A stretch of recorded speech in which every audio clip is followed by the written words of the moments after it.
Sorry, we were kind of stalling to hoping someone would come. She'll be in a few minutes. We're going to start because you're here. Okay. Good evening. Welcome to the City of Paris Planning Commission meeting. Wow, I can't believe these dates. We're in February, right? 19th. Moving fast. 2025. We're going to get started, and as our fellow commissioner comes in, we'll just get her into the system. But anyway, welcome. We thank you for coming this evening, and we're going to start it with our roll call by our secretary.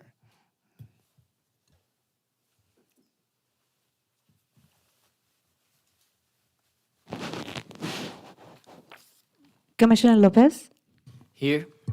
Commissioner Jimenez, Commissioner Menez, Here.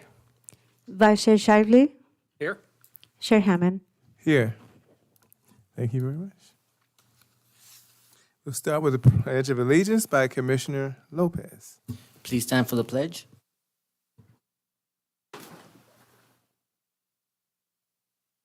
Ready, begin. I pledge allegiance to the flag of the United States of America and to the republic for which it stands, one nation, under God, indivisible, with liberty and justice for all.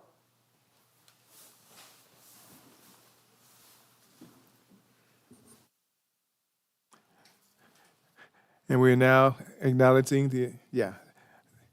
Commissioner Jimenez has showed up at this time, so we appreciate it. And you are technically here. Okay. Item 4, there's presentation. I don't believe there's any items for presentation. Then we move on to consent calendar. Planning Commission minutes for the February 5th, 2025 meeting. Are there any corrections, deletions, additions? Take a minute.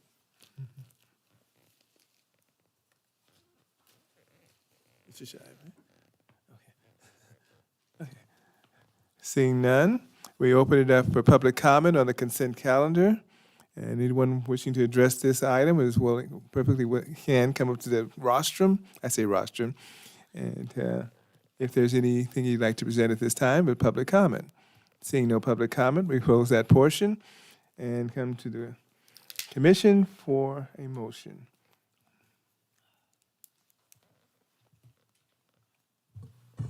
I'll make a motion. Yes, Commissioner Lopez. I'll second. And Vice Chair Shively. Okay.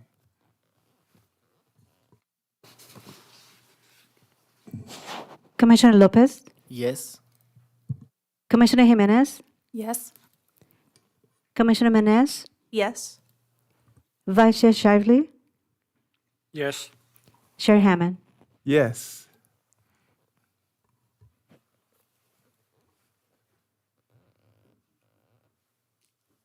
With 5 yes, this motion is approved. Thank you very much. I actually pushed the button this time.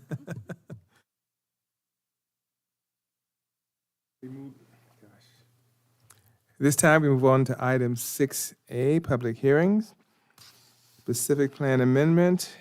Well, at this time, we've had a request, and it's up to the commission, to move items C and D ahead of items A and B, so they'll just switch order. So items, just for your record, item C is the specific plan amendment, tentative parcel map, development plan review, and item 22-00031, and D is specific plan amendment, development plan review, and that would be moved because they're continuing, so we want to move those two items up in order. So this will become A and B, and the other items will be C and D. Okay? Any objections? Okay. Even I couldn't mess that one up. Okay, so we're going to, what was 6C will now become 6A. Is that okay, Sylvia? Okay. 6C, specific plan amendment 23-05029, tentative parcel map 23-05028, TPM 78739, development plan review 22-00031, proposal requiring the following entitlements to facilitate the construction of a business park development consisting of 3 multi-tenant buildings, totaling 66,686 square feet on 4.37 acres, located at the northwest corner of Paris Boulevard and Harley Knox Boulevard within the commercial zone of the Paris Valley Commerce Center plan. 1, the SPA to include a planned development overlay to allow the proposed business park use in a commercially zoned property. Number 2, TPM to consolidate 6 parcels into 3 parcels. And 3, DPR for the site plan and building elevations. The requested action would have been to adopt resolution number 25-03, recommending to the city council to adopt mitigated negative declaration 2401 and a mitigation monitoring and reporting program, and approve the specific plan amendment 23-05029, tentative parcel map 23-05028, TPM 38739, and development plan review 22-0031 to facilitate construction of a business park totaling 66,686 square feet on 4.37 acres based on the findings contained in the resolution and subject to conditions of approval. This item has been requested for continuance to the date March 19th, 2025. And the applicant made the request due to illness and unexpected conflict of the team. That's what's stated here, so just in transparency. Regardless, was there any ex parte communication, site visits? Even though it was requested to do that, we still want to go through the process. None for me. Drive by the site pretty frequently. None for me. I've driven by the site. Okay, yes, I spent a lot of time at the site. Okay. Having said that, we would open it up for public comment. Well, I don't think the developer, since it's a continuance, but any public comment on this item? On this particular agenda item, welcome to come forward at this time.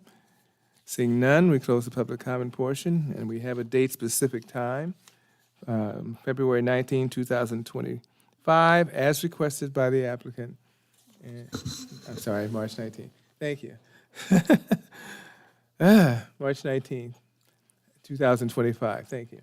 Yeah. You know where my mind is at. Okay. Okay. Anyone like to make a motion to move it, continuance to March 19, 2025? Chair Hammond, could you please specify the time and location for the continued public hearing as well, just to make sure that, because staff doesn't intend to renotice. Oh, okay. March 19, 2025 would be the council chambers here, and the time would be 6 p.m. Thank you. Okay. I can't. I can make a motion. Okay. It's Commissioner I'll Min- second. Commissioner Menez, and okay, and Vice Chair Shively, so I'll just go by. Yeah, there we go. Commissioner Lopez, Yes. Commissioner Jimenez, Yes. Commissioner Menez, Yes. Vice Chair Shifley, Yes. Chair Hammond. Yes.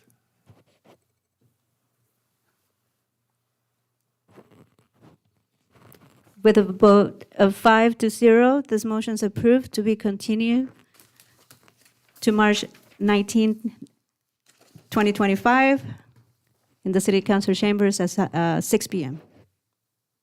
Okay.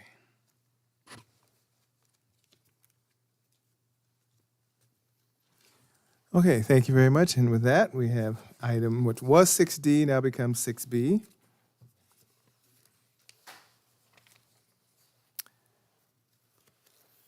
Six B, specific plan amendment 22-05375 and development plan review 22-00036. Proposal to consider the following entitlements to facilitate the construction of a 58,974 square foot industrial building on 4.01 acres, located south of Harley Knox Boulevard and west of Paris Boulevard. Number 1, SPA to rezone the project site from commercial zone to light industrial zone within the Paris Valley Commerce Center specific plan. 2, DPR for review of the site plan and building elevations. And the requested action, if I can move this, was to adopt Resolution 24-01, recommending that the City Council adopt the mitigated negative declaration, number 2396, and the Mitigation Monitoring and Reporting Program. And approve specific plan amendment 22-05375 and Development Plan Review 22-00036 to facilitate the construction of and operation of a 58,974 square foot industrial building. And it's been requested by the applicant. We do have an applicant requesting that this be moved, item 6D, and continue to the March 19th, 2025 date to allow additional time to respond to the comments received by the, I'm not sure I pronounce it as Lozio Jury Group. I'm not sure the name. I'm sorry if I'm pronouncing it wrong. That we did receive here, the comment letter. So applicant requested the continuance of this item. At this time, is there any public comment on this item, on this particular item and this item only? You're welcome to come to the roster. If you would state your complete name for us and spell your last name for us. Good evening. I'm Kyla Staley, Staley. Here on behalf of Supporters Alliance for Environmental Responsibility. I'm also from the firm Lozo Drury. And SAFER respectfully requests that the commission refrain from approving this project because the project may have significant environmental impacts necessitating the preparation of an EIR. Specifically, the project may have significant adverse impacts on biological resources. SAFER's expert wildlife biologist found that the project may result in significant impacts to several special status species, including the California gull, double-crested cormorant, turkey vulture, northern harrier, red-tailed hawk, American kestrel, California horned lark, and peregrine falcon, which were all observed on the site. SAFER's expert concluded that these special status species may be significantly impacted by the project's contribution to habitat loss, interference with wildlife movement, and vehicle strikes. Despite city staff arguments to the contrary, all of these species were observed on the site and do qualify as special status under CEQA. A special status species are those which may be protected as threatened or endangered under state or federal law or otherwise being tracked by the California Department of Fish and Wildlife or the United States Fish and Wildlife Service. Because the species are declining at such a rate that would lead to their being listed. The species observed on the project site easily meet this definition. For example, the northern harrier is listed as a California species of special concern, and as a result of its status, it is being tracked by the California Department of Fish and Wildlife. For these reasons, and those in SAFER's written comments, SAFER respectfully requests that the commission deny approval of the project and instead recommend the preparation of an EIR because there is substantial evidence that the project may have significant adverse environmental impacts. Thank you. Thank you very much. For this item also, I want to duly note for the record that there was, from Alfredo Garcia, there was also a letter attached that was given to us today from the Parish Neighbors in Action team. And that is to be included in the records. I'm pretty sure you have a copy of it, but we want to make sure that's on the record as well. So the first one's on record. This is also when submitted to us, transparency. So we also got this letter attached for that same issue and that same project. Okay. Anyone else?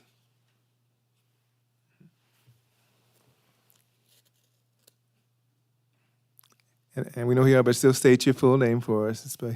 Okay. Hello, Nanette Placencia. I'm here to ask that you don't approve the zone change on it, if that's the one we're talking about, to change it for the zoning for it and for there not to be a warehouse built on there. My reasoning for it is because to me, I feel that it makes better business sense to leave it for commercial and let developers use it as commercial when, when it's needed at the appropriate time. We're in short demand for commercial property in this city. Every time it comes up, it gets flipped to accommodate developers so they can build a warehouse to turn a quick profit.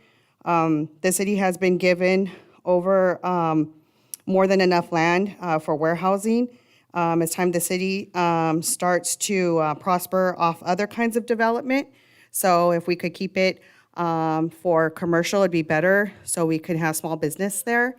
And, you know, right there at that area of that intersection, we already have the two gas stations and then eventually fast food restaurants right there. So in that area in particular, it'd be great for the commercial area and small businesses to also be right there. So I think that that would be a better area for, you know, small business than the big warehouse. Thank you. Thank you very much. Is there anyone else on this particular item?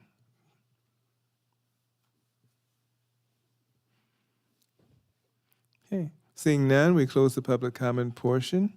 And since this is an issue that's been asked for continuance to March 19, 2025, I can't get the words out, 2025, can we get a motion to continue this item to March 19, 2025 at City Hall Chambers at 6 p.m.? Thank you, sir. Now I got it on my mind now. I can't think. I'll make a motion to continue this item to March 19th.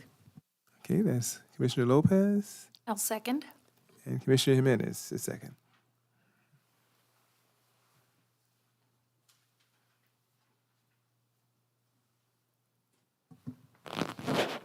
Commissioner Lopez, Yes.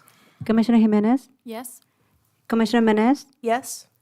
Vice Chair Shively, Yes. Chair Hammond. Yes. Thank you. With a vote of 5-0, put this item to continue to March 19, 2025 at the City Council Chambers at 6 p.m. Thank you very much. Moving back to our original order now, 6A becomes 6C. So specific plan amendment, SPA 24-05086, and major modification 23-05073. This is a proposal to consider the following entitlements for expansion of the existing Chevron fueling station located at 796 Ramona Expressway. Number one, specific plan amendment to change the land use designation of the 0.94 acre parcel to the north from residential to commercial, and to apply the residential overlay zone to a property at 855 West Markham Street. And two, major modifications for the construction of a 1,536 square foot fueling canopy with 6 CNG and diesel fuel dispensers. A second 1,496 square foot fueling canopy with 4 hydrogen fuel dispensers and related equipment enclosures. The requested action is adopt resolution number 25-02, recommending that the City Council adopt mitigated negative declaration number 2395 and the mitigation monitoring reporting program, and approve specific plan amendment 24-05086 and major modification 23-05073 to facilitate the expansion of an existing Chevron vehicle fueling station based on the findings contained in the resolution and subject to the conditions of approval. And as always, is there ex parte communication, ad hoc committee meetings, and or site visits? I've driven by the site. I am aware of the location. Drive by the site daily. I also drive by this site often and then by it today as well. Yeah, I spent an extensive amount of time at this site today. Okay. And with that, we have Mr. Nathan Perez.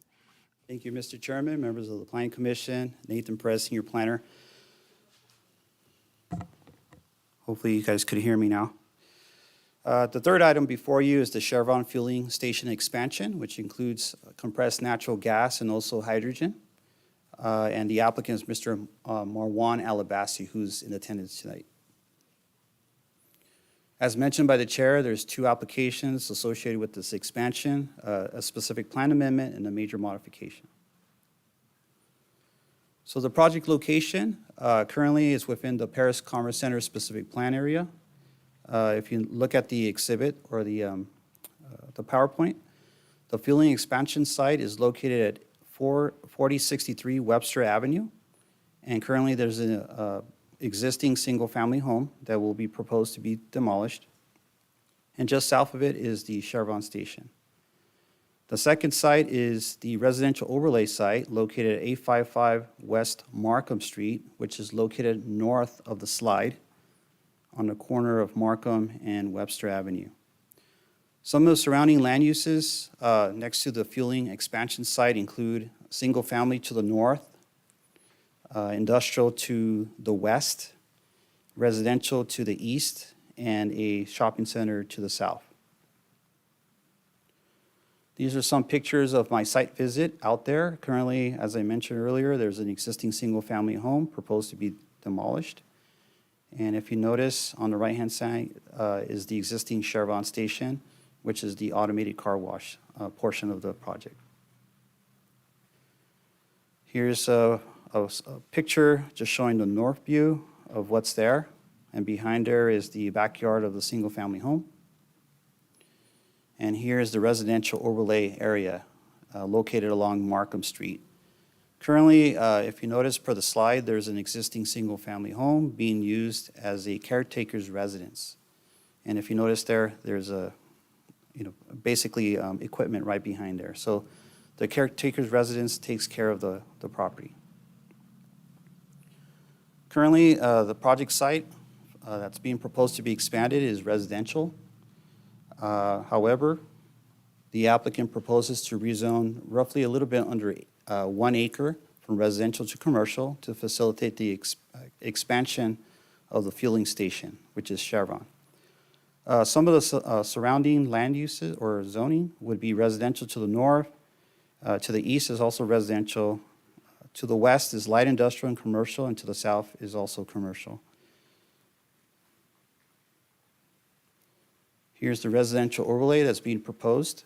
The residential overlay zone will be applied under the underlining light industrial zone portion of 855 West Markham Street.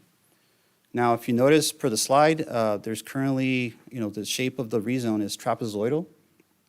And the reason for that is because on the other side of the parcel is currently, I think, C1, or actually APZ1, which prohibits any type of residential dwelling units. So per ALEC's approval, this is pretty much aligned to what they were approved. And the whole purpose of the residential overlay is to offset the demolition of the existing single-family home at 4063 Webster Avenue to facilitate the expansion of the Chevron station. So with that, the residential overlay will legitimize the existing single-family home as a caretaker's residence, and also, pretty much comply or make the project comply with SB 330, which is the no net loss in residential capacity. Here's the site plan, currently depicting the expansion site. As I mentioned earlier, the applicant is going to demolish the existing single-family home.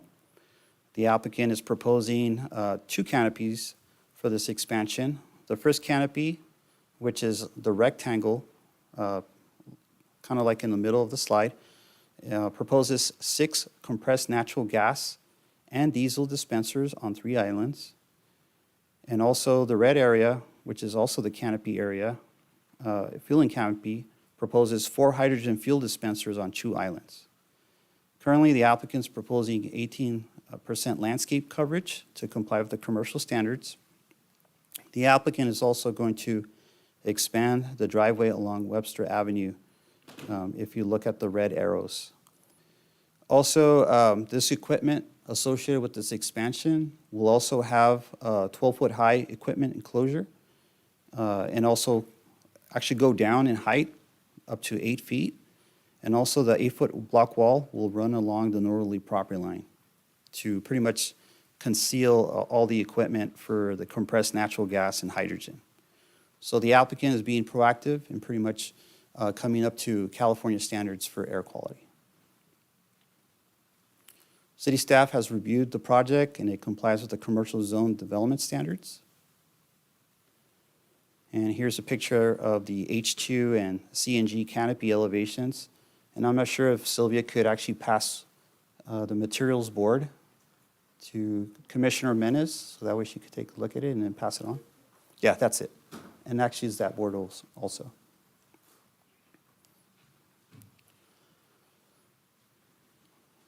So I know everybody has gone out to,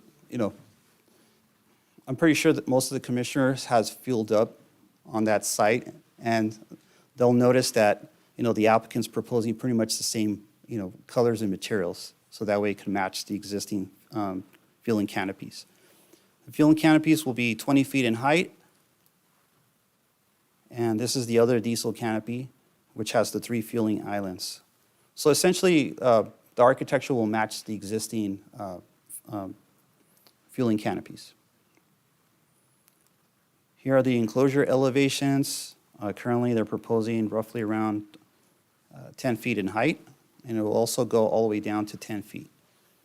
If you notice per these elevations, they're pretty much going to conceal all the equipment. Obviously, the applicant doesn't want to expose the equipment out to the public, and neither does city staff want that equipment be exposed to the public also for aesthetics. City staff has also, as part of the project, city staff has circulated an ISM&D for a 30-day review and public agencies and property owners within 300 feet. And during the commenting period, we received 2 comments from RTA, which is Riverside Transit Authority, which is the bus, and SCAQMD, which is air quality, and requested additional information. After the issuance of the staff report, city staff received an additional letter for SCAQMD and also Paris Neighbors in Action concerning the project. City staff has reviewed their comments, and based on the comments, it doesn't raise any additional issues that have not already been analyzed in the ISM&D. And actually, the response to comments is provided before you also, if you would like to put that as part of the record. So staff recommendation to the commission is to adopt Resolution 2502, recommending that the City Council take the following action, because the council is the final approval authority, to adopt Mitigated Negative Declaration 2395 and Mitigation Monitoring and Reporting Program, also known as MMRP, and approve specific plan amendment and major modification based on the findings, subject to the conditions of approval. This concludes my presentation. However, Alan Bassey's team would like to make a presentation to the commission. Thank you very much, sir. And we will withhold our questions until the applicant has made his presentation. And I thank you because you did give a letter, just as for the record, was given to us from Nathan to the commission for item 6A. I think we changed it around, but from the South Coast Air Quality Management District regarding the Chevron Alternative Fuel Expansion and the Paris in Action team. So they sent letters for this particular project. Chairman, Commissioners, good evening. My name is Marwan Alabasi. I'm the applicant. And for a moment, I thought I was in the wrong place because I saw the hall empty. Not used to seeing this after the last couple of hearings. But Commissioner Hamid may recall the original station. He was sitting in the commission in the little room we had at the City Hall.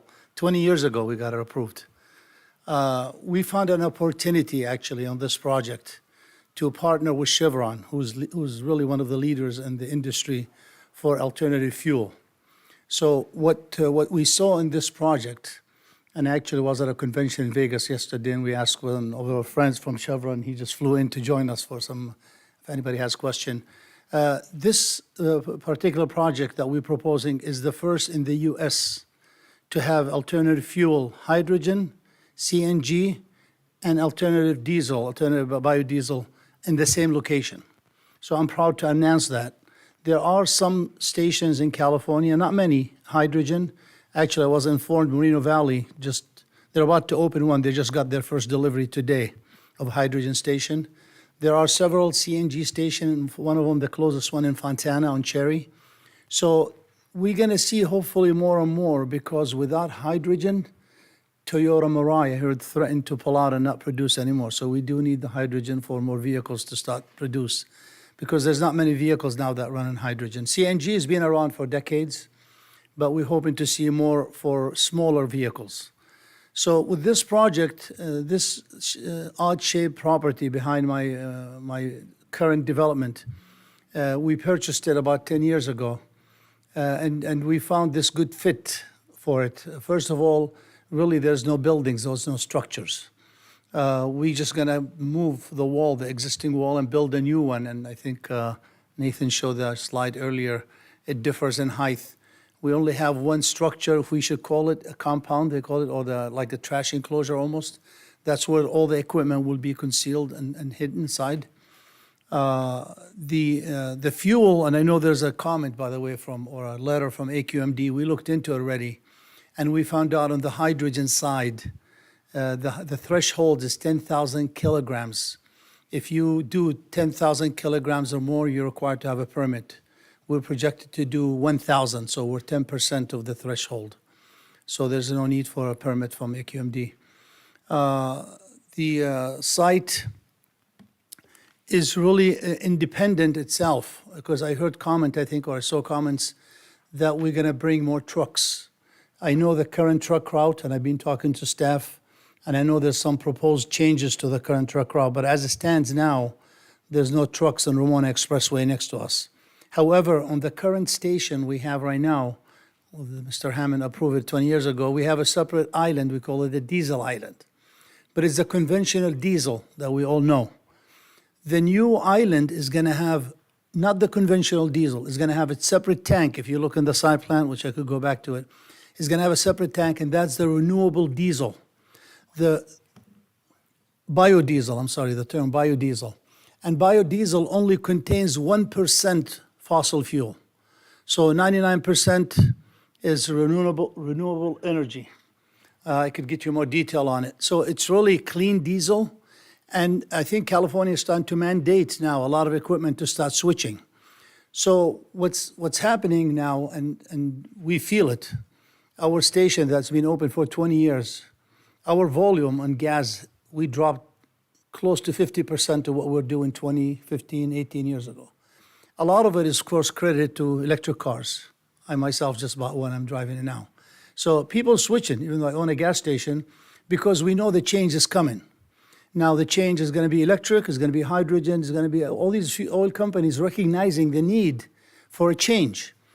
But like I said earlier, we know that CNG is being proven, and it's low emission, it's a good alternative fuel, and it's being used for decades.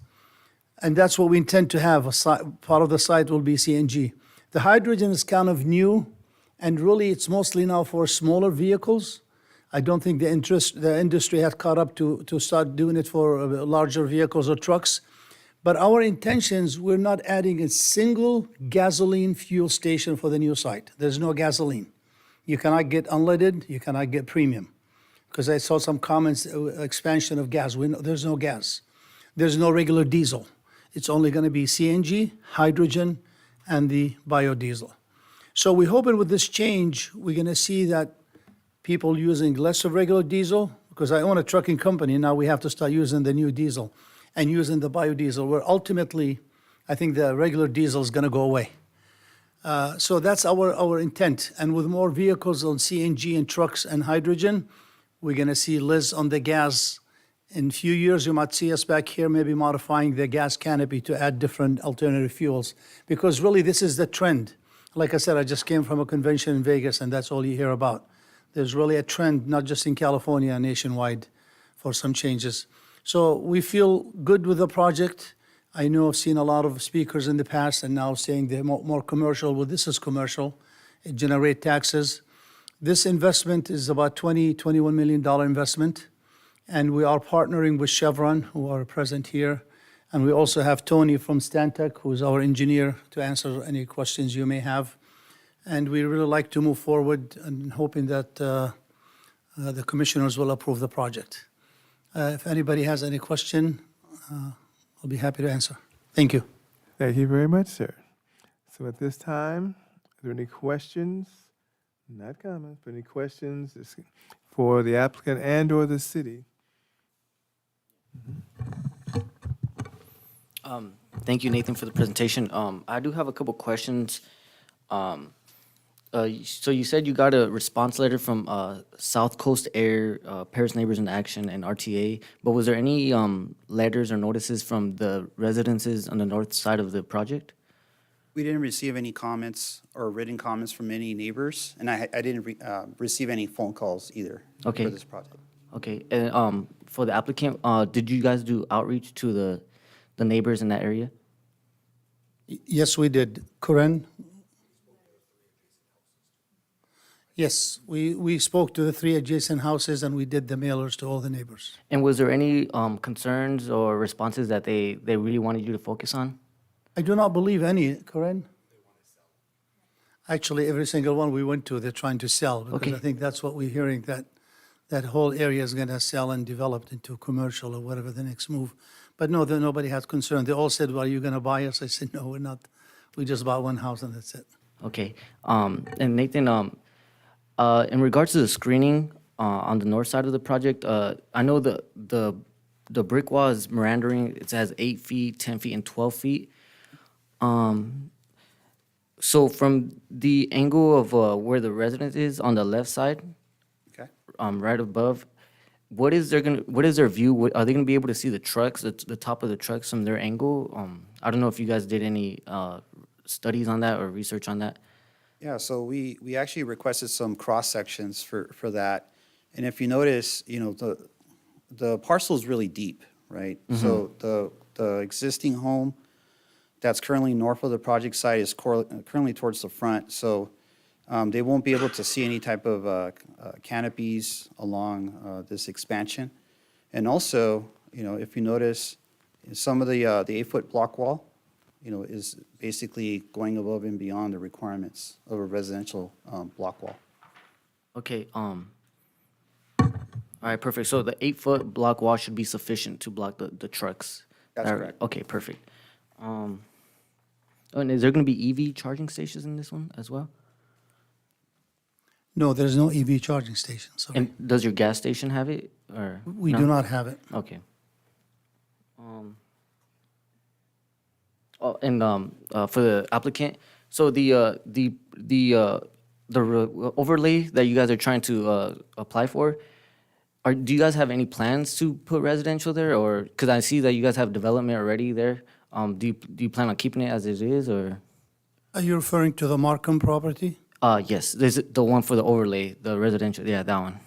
That one is, we're using it as a yard, construction yard. Okay, It has one house, and that's the one we're trading 1 for 1. okay, so, but you have no plans to do any future changes to that? No, I think there's a plan to potentially build a box, like a garage for the facility. We had submitted this in the past to the city, but we haven't acted on it. But no, there will be no residential there. Okay, but you said there's already a house there? There is one current house for the keeper of the yard, yes. Okay, all right, and maybe I could direct this to the city. To comply with SB 330, does that land have to be developed residential, or does it just have to be zoned residential? It has to be zoned residential. So right now, it's pretty much non-conforming, but with the residential overlay, it'll actually, pretty much legitimize this caretaker residence and comply with SB 330. Okay. I'm not sure if the city attorney wants to add anything to that, but yeah, it will. Okay, perfect. Actually, to add to that, but the timing didn't help. We have a project coming, it's with planning now, to replace the one we brought to you last year for the warehouse on Ramon Expressway in Dawes. We're putting 200 apartments there. So we have a lot of credit we're getting. We're bringing 200 residential units.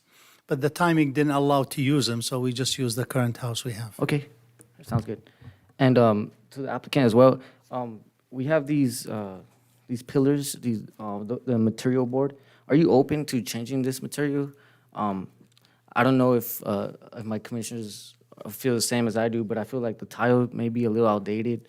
I don't know if there's any, or I don't know if you had any plans in changing that, or we could do whatever you wish. This is what me and Commissioner Hammond did in '05, so things have changed now. It is outdated.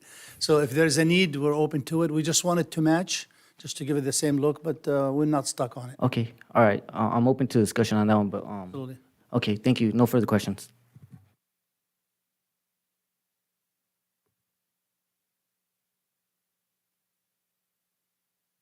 And I just want to make a quick correction to myself.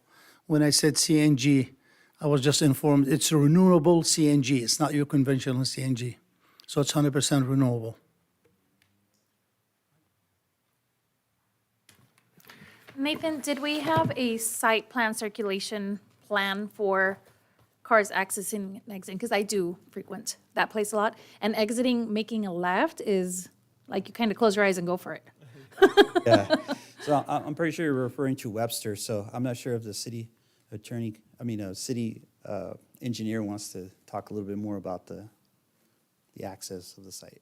Yeah, so there was a site plan traffic study done with this, and you could kind of see some of the, the vehicle turning movements here, and it was assessed. It's everything's going to be widened out on Webster there to Ultimate, and it would be treated as a full access driveway off of Webster there. Actually, I got into an accident on that driveway myself. Oh, it's Because, scary. because right now, the property I own, which I didn't own it when I built the project, and with the wall where the city had me do the wall, you really can't see. You The can't. way we building the new one and dedicating, like Brad said, we've been working on the engineering, we're gonna dedicate to Ultimate, the wall will be set back, and we're widening the driveway, the visibility will improve. So I was exiting, making a left turn, somebody came flying and hit me. So I think this, and we discussed this with staff and engineering, I think this will improve the safety of exiting, because that left turn, my office is there, so. Yeah. I'm in and out. I think this will definitely help. And to add to that too, part of this project, they're required to remove those power poles there that are Blocking the blocking the visibility as view. well. It's going to improve the visibility coming out of that driveway. So for the two new canopies on the northern side, are we expecting to see any big rigs there eventually? For now, hydrogen doesn't exist for big rigs. Right. Or maybe there's some bigger trucks, but not really in the industry. CNG, there could be, but they are the ones hopefully we're converting from the existing canopy. So there might be some trucks, so it's intended for both. But as you very well know, trucking is prohibited in Ramon Expressway. I think the only access is for delivery trucks or if a tractor comes without a trailer. So we're not going to be inviting trucks because it's not a truck route. But we're not putting signage that you cannot come in. That's left for enforcement. Okay. I think my next question would be, where are the trash enclosures? Are they in the? Because I There's- saw, There's no trash enclosure for this project because Right. really there's no trash generated. or restrooms. I saw there's no restrooms. No back there or- restrooms. The gas station is next door. There's a bunch of restaurants, as I'm sure you know. So there's really no need for it. It's not required. Okay.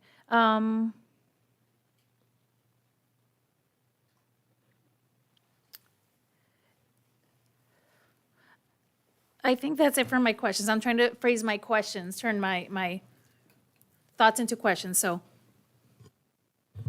I have another question real quick. As far as the truck route, how is the circulation as far as the trucks coming in and coming out is gonna, like, how do you expect it to be? We expect some delivery trucks, so there will be trucks coming. If a truck is coming right now, any truck coming on Ramona Expressway East, which I believe it's still legal up to Webster, right? They could go south. They will make a left turn, which is head north in Webster, and enter into the current driveway, which big rigs do it now, but I'm gonna make it much bigger, so it'll be easier. And when they leave, most likely, which a lot of them do, is they go on Ramona Expressway, which has an acceleration, deceleration lane, and they'll go into Ramona Expressway because most likely they'll be heading toward the 215. But if they happen for some reason to be heading to Hemet or San Jacinto, they can exit through that tight driveway that we have right now that we were talking about earlier. They'll make a left on Webster, then they'll make a left on Ramona Expressway.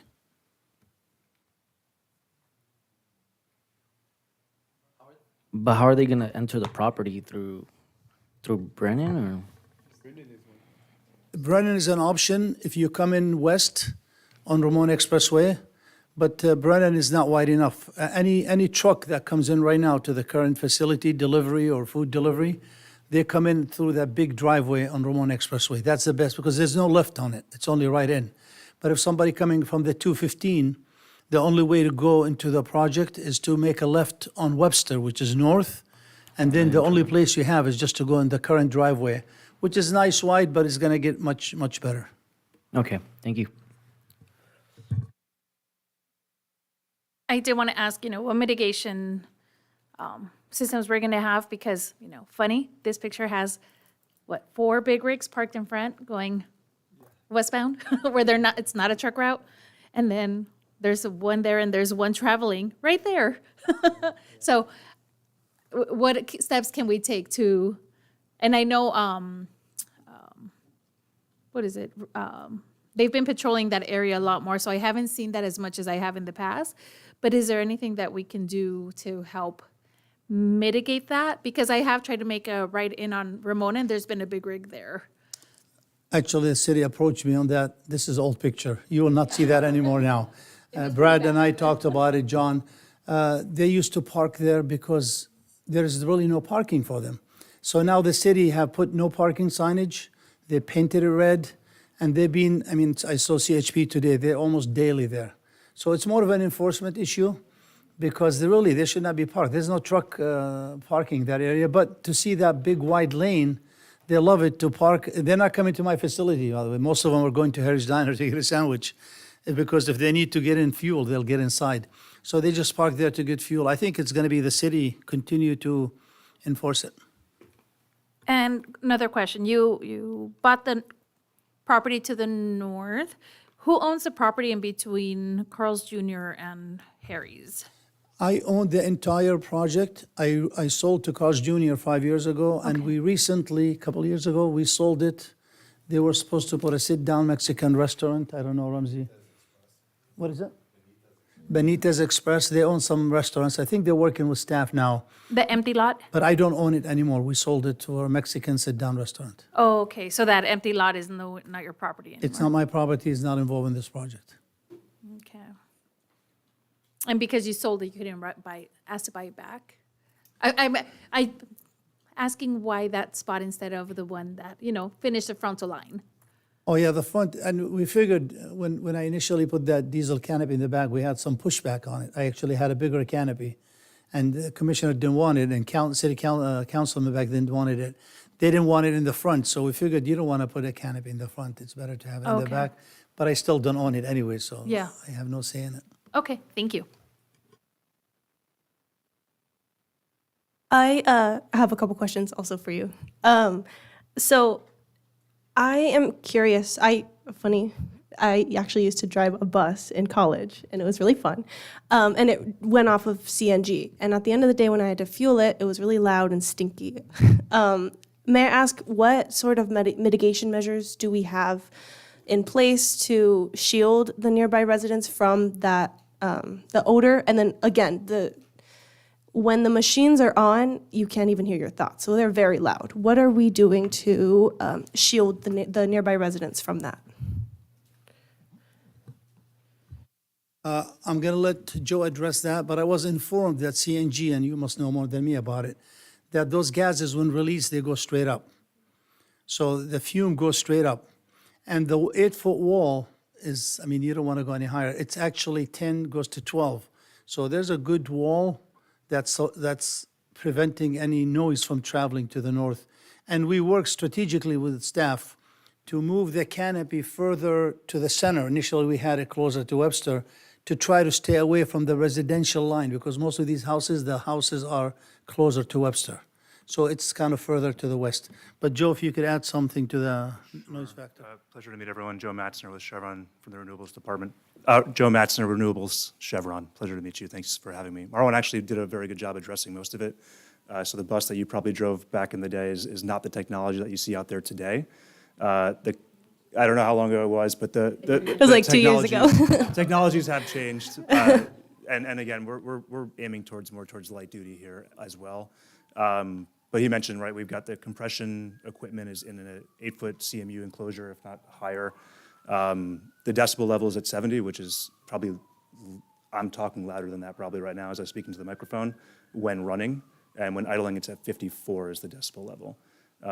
For gas release, at times there is gas released, but natural gas is lighter than air, so it does go up, it dissipates. Any odor you might be smelling is the mercaptan that's in the natural gas in the pipeline that comes out. I hope that answers your question. Yeah, it generally does. I have another follow-up. Have we done any like specific environmental review on these concerns for the nearby residents? Because I know it's not in this slide deck, but in the documents. I know that that those neighbors are in, I think it's Z1, and there are already concerns in place for noise impacts on those neighborhoods. So have we done any environmental review to address those concerns, or is this just we're mitigating before the problem? Does that make sense? So yeah, the mitigations are built into the systems. And if you drove by the site and you said you go by, the current 6-foot wall, when we built it back in '05, to mitigate noise, for a diesel canopy for loud diesel trucks that is immediately next to it. And if you notice behind my office, that's my office there, it steps down to 6 feet. So we made it higher because 8 feet will cover any noise from a semi-truck. And the alternative fuel trucks and electric, they're not as loud. Like I said, I'm not familiar with the bus you drove, but they're not as loud as the diesel engines. So we just kind of shifting the wall, same wall that's there now, 8 feet to the property line. Forgive me. So there's just also new technology with most of the vehicles that are fueling on alternative fuel that they cannot idle while fueling. They have to be turned off. So that noise level disappears before the fueling event. Okay. I think my concern is mostly with the noise coming from the CNG dispensers themselves. Like when they're building up that pressure, I remember it was just very loud. But I understand. That makes sense to me. So it's, I'm assuming you fueled at 3,600 PSI? Mm-hmm. Okay, yeah, it's the same. You're going to hear a couple of squeaks and releases, but nothing above the 70 decibel level. Okay. And then another question for you. It's no longer about that. Thank you. I see here that you're seeking a mitigated negative declaration. What environmental review documents are we working off of for this project? So when were those completed? Are they from the original PVCCSP plan for the commercial, or did we do anything in the meantime? We did not do a new one because we did not see a need for the expansion. And like I mentioned earlier, we're really trying to take some of the existing diesel vehicles to do the alternative fuel. So we're not really introducing anything new. So we didn't see a need. We figured a mitigated negative deck, hopefully that's what will be granted. Okay. And then one more question, unrelated. So then the property owner, or do you know if the owners of the property, the adjacent property that is planned to be demolished, are they the residents, or are the residents there renting? No, the property, it's my property. Well, before it was bought, how were they contacted to let them know what's Or it going was on? bought, there was the owners, they came to city here, and they were complaining about the noise from the diesel, because the diesel canopy is so close to them. So we came to a hearing at the city, and I asked what the concern was, and they said they wanted just to get out of Paris. So I asked them what they were offered, and I just bought it from them just to kind of make them happy. That was 5, 6, maybe even more. So I just bought it from them because they were not happy. And then I know you said that you spoke with other neighbors in the area. The neighbors that will now be directly adjacent to the property, do you know their status? Are they owners, renters? Are they the actual tenants living in the home? Are they aware of the project? I don't recall which one. I think, Corinne, you spoke to some of them, Ramsey. Ramsey went and spoke to them. I think a lot of them were more focused and they just want to sell and move because everybody sees the pricing that's going on there. So really, they didn't have any concern because I think they have it for sale. So they're just trying to sell it. And when we reference they, are we referencing the owners of the property? I'm just wanting to make sure that we don't have renters in there that are unaware of what's going on. So when you say they, are you referencing the people that are currently living in the residence? I couldn't tell you, but I would assume when somebody start talking about selling, I hope they would be the property owners, but I didn't really check with them, so I'm assuming they were the property owners. Okay, and I think And, That's- and that's I'm it. sorry, and the notices we send it to the property owners. The property address? Okay, the property address. Okay, thank you. That answers my questions.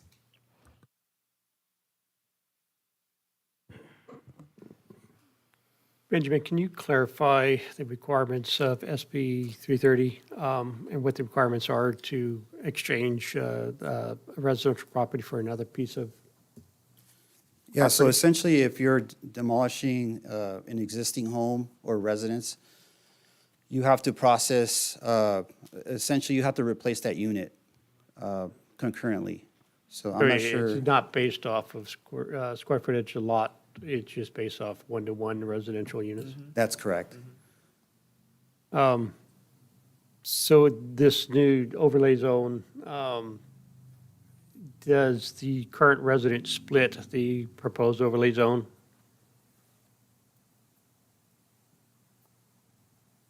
Sorry. Because it's, you kind of showing a little diagram that you Yeah, can't see yeah. the residents there. Yeah, so if you look at the exhibit here, these are the two airport overlay zones. So APZ 1, obviously, the residential overlay will not be pretty much applied throughout the whole parcel. It will only be applied in the areas that are in the green, if you notice there. So the B1, APZ 1 doesn't allow any type of, it actually prohibits residential structures. But currently, there is a residential construction in that zone, No, it's outside the APZ 1. just right outside? Or does it split it? No, it's actually outside of it. So the home is actually a little bit towards the left-hand portion of the project site. Let me see if I can try to get it closer. Let's see here. Okay, see, there's the driveway, Yeah, but if you look at the other pictures, the residence is right smack in front of the driveway. yeah, so there's two driveways, per the picture that I took here. So the residential structure actually takes access to the easterly driveway of the parcel. So there's two driveways, one for the main entrance of the outdoor storage yard, and then the secondary driveway is exclusively used for this residential structure. Which is, so it's not east or west, it's north and south along Webster, correct? That's correct. Actually, if you look at this, this is looking south, and the driveway that's before you is actually, if you compare it to this exhibit here, it's actually where the, let's see here. If I could get this on here.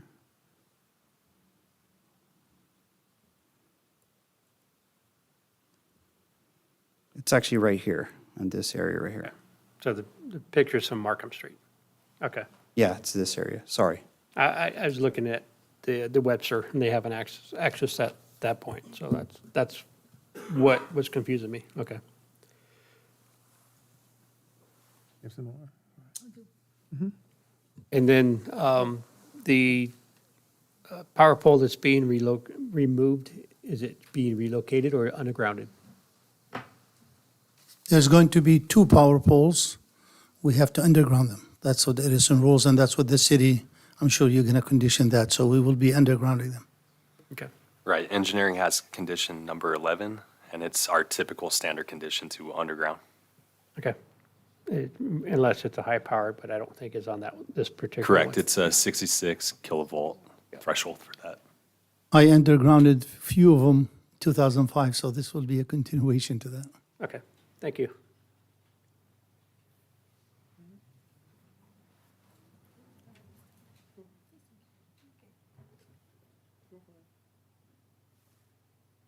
It's connected to one of yours.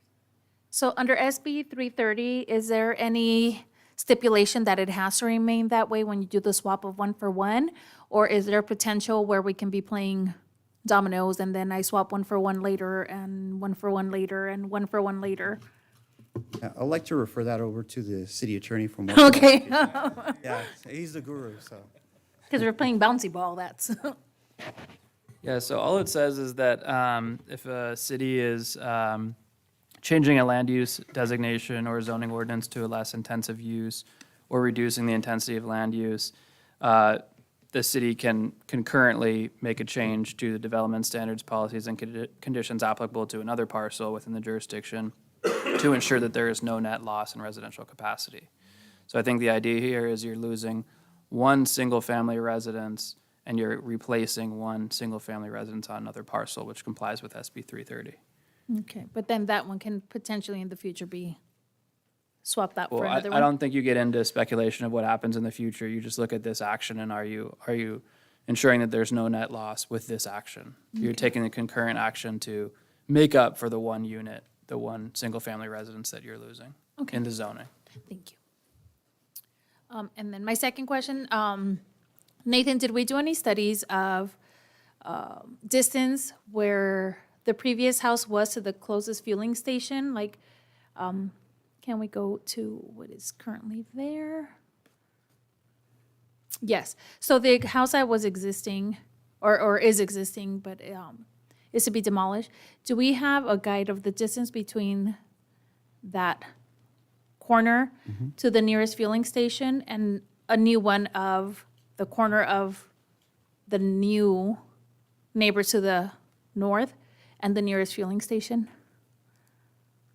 So hopefully I can answer your question, Commissioner Jimenez. So currently, the existing home is technically kind of maybe 20 feet from the property line, 20 feet.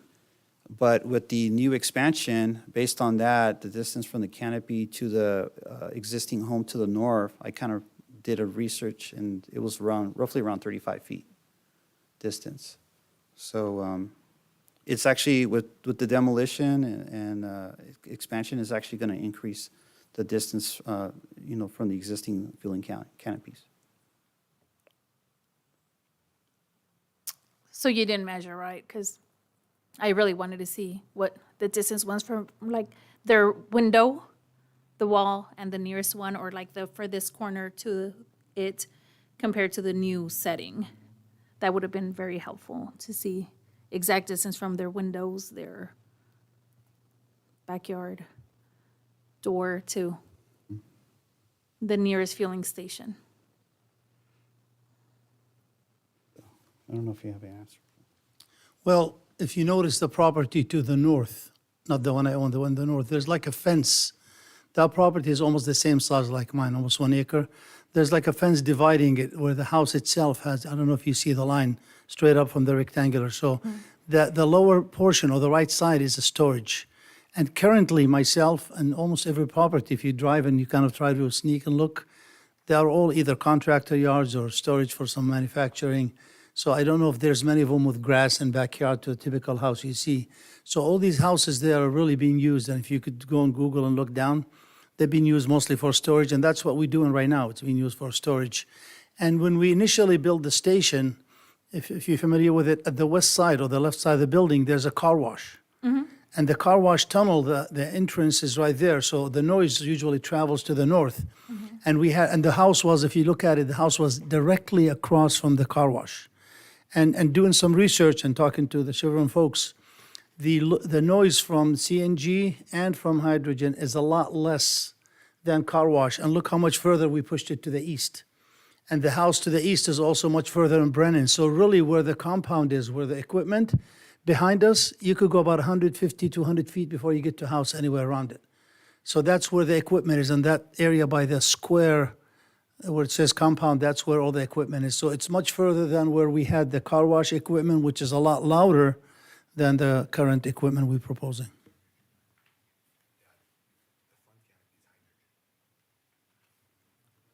Okay, thank you. So the current lot to the north of this addition, it's conforming residential. Commissioner Shively, yes, it is conforming. It is zoned residential per the Paris Commerce Center specific plan. Okay. In the new zone, the new overlay zone, what does that limit the owner from doing? Is he losing his storage yard? Or is it only supposed to be for residential? So it's only supposed to be for residential. As part of that outdoor storage yard, they're legitimizing pretty much a caretaker's residence that somebody's going to live in 24 hours a day to pretty much take care of any type of equipment out there in the yard. So is it currently being used for an office?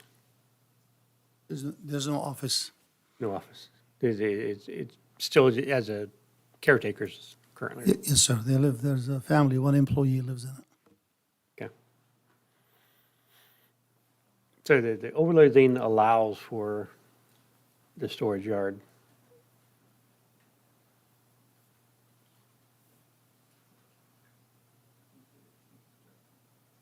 Are you directing that to planning manager, Brennis? I am.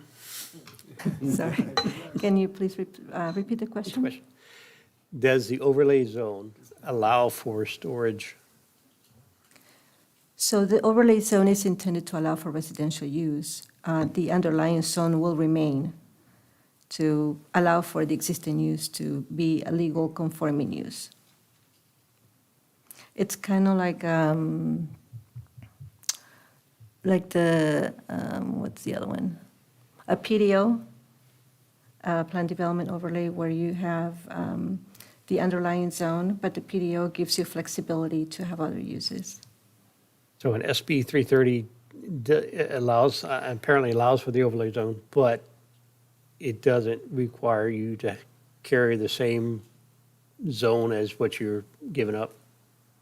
Correct. So it allows for the single-family home that's already there. And the underlying zone allows for the other use that's there too. Okay, thank you. I have one more question also for staff. Another clarification on SB 330.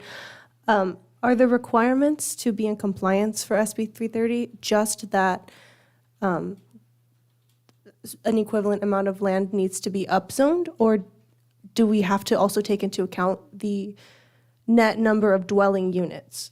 I think you look at the residential capacity. So the zoning that you're taking away, if you're downzoning or decreasing whatever number of units or amount of residential capacity you're taking away, you need to replace that in the same. So if you're taking away one lot that's zoned for single-family residential, and it basically has a capacity of one unit, one single-family dwelling, if you do the opposite on another parcel and you add zoning to allow one single-family residential dwelling where currently none are allowed, then that would make up, so you'd have a no net loss. Okay, thank you.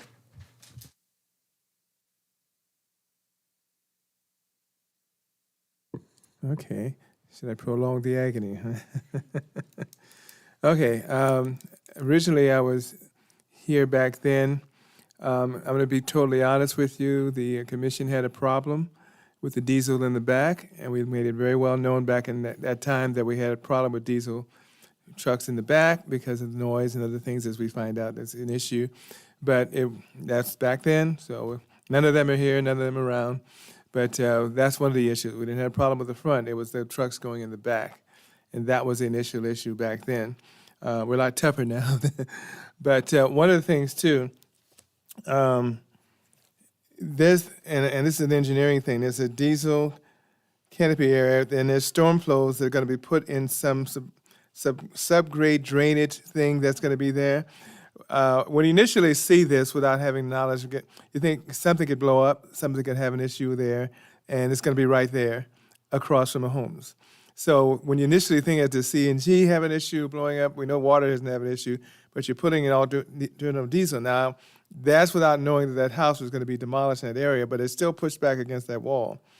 The other thing is that house is on the other side, and I went there, spent a lot of time, okay? That house is right there.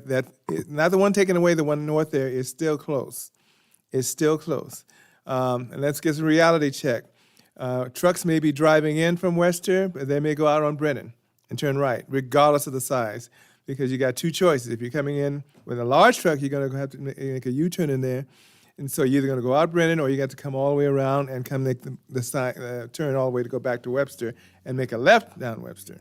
If you've been over there as often as I'm sure we have, that's not an easy feat, even for cars. So all this has to be taken into consideration because turning in from Webster, and I did this several times. I even was right across the street and looked at the house and looked at the wall. And so I can tell firsthand that trucks go all different directions. Webster is not a truck route. They still go Webster. So they're going to turn left and go right. Well, we don't want them turning left and going down Ramona, even though they still do Ramona. That's a code enforcement. That's not his issue. But one of the things I said, if they're coming in from Webster, and you're talking large. Now, if you're just talking about delivery trucks and delivering small things, it's not really an issue. I went all the way down the alley at Brennan, and there's a dip there at Brennan. It's really bad. But I saw CHP or sheriffs writing a ticket way inside there, so I guess they're getting some vehicle car down there, but the trucks were still sitting out front, so I thought that was hilarious. But the thing is, this way it's designed with a 12-foot wall, that's meant to be a sound barrier. Now, I don't know if there were sensitive receptors down on that house, the one, not the one tearing down, but the one north. I don't know if there were sensitive receptors because in 2005, when the general plan was done, it was not zoned this way. And what we have to understand, these houses are legal there. I thought they were not, that they were legal houses because the city decided not to change the zoning for those houses on Webster. So that's why it's created this way. I know because I did it. So it was done back then, and they did not change the zoning up north. This is to be commercial on that area. It's always designated as commercial from the general plan in 2005. It took about 2 years to do this anyway. So it was designated for that purpose. This was not even in thoughts back then. We didn't even have thoughts of this kind of stuff back then. You never know. A lot has changed since then. So I think the fact that it's set back, and I think you have the alternative diesel is the far one to the left. The CNG is the one in the center, and there's enough space there. I think that is one of the mitigating factors I think they're proposing. But I think if they're coming in from Brennan or they're coming in through the parking lot, which I don't know if you plan for them to do through that little parking lot to get back there, past the car wash, more than likely they're coming from Webster. And they're going to go Webster and they either have to circle around or go out to Brennan. That's, one of those circulation things, and I'm still not sure about that. Second question, there's no signage to say this back there, so are you going to have a signage or anything to say that this is diesel, or we're just going to happen to know it's there? So I don't know how they're going to know that the diesel and the hydrant is going to be back there because it's in the back. And you know the front, but what about the back portion? Okay, that's 2. 3, obviously there's no trash enclosures. So in the COA for the city, where it says trash enclosures, you would say if applicable. Because there's no trash enclosures, so we have number 28 saying they cover there is no trash. So we may have to say if applicable, for some reason you decide you want to put one there, you may have to change the wording there and add that wording as we do in other places, if applicable. Just in case you get the idea that you want to put a trash can there. There's no plans to do it, but there shouldn't be a requirement to do it. So, that's because I did contracts. That's why I'm so picky, guys. So that wording, you can always use if applicable, so that's kind of covers you. In case, I decided I want to put one in. Okay. Then the regulation would step in. Since there isn't any, you can't require it. Okay. And other than that, I think all my colleagues here pretty much brought up the issues. And I think one of the considerations was, obviously, I've been a lot into it, the SB 330. I started talking about that a long time ago. Whether it's good, whether we think it's bad, is irrelevant. That's what the state law is. So if you have 800 units, you replace 800 units. If you have this, such and such. And so I'm not really concerned about that aspect. It's just the circulation in there.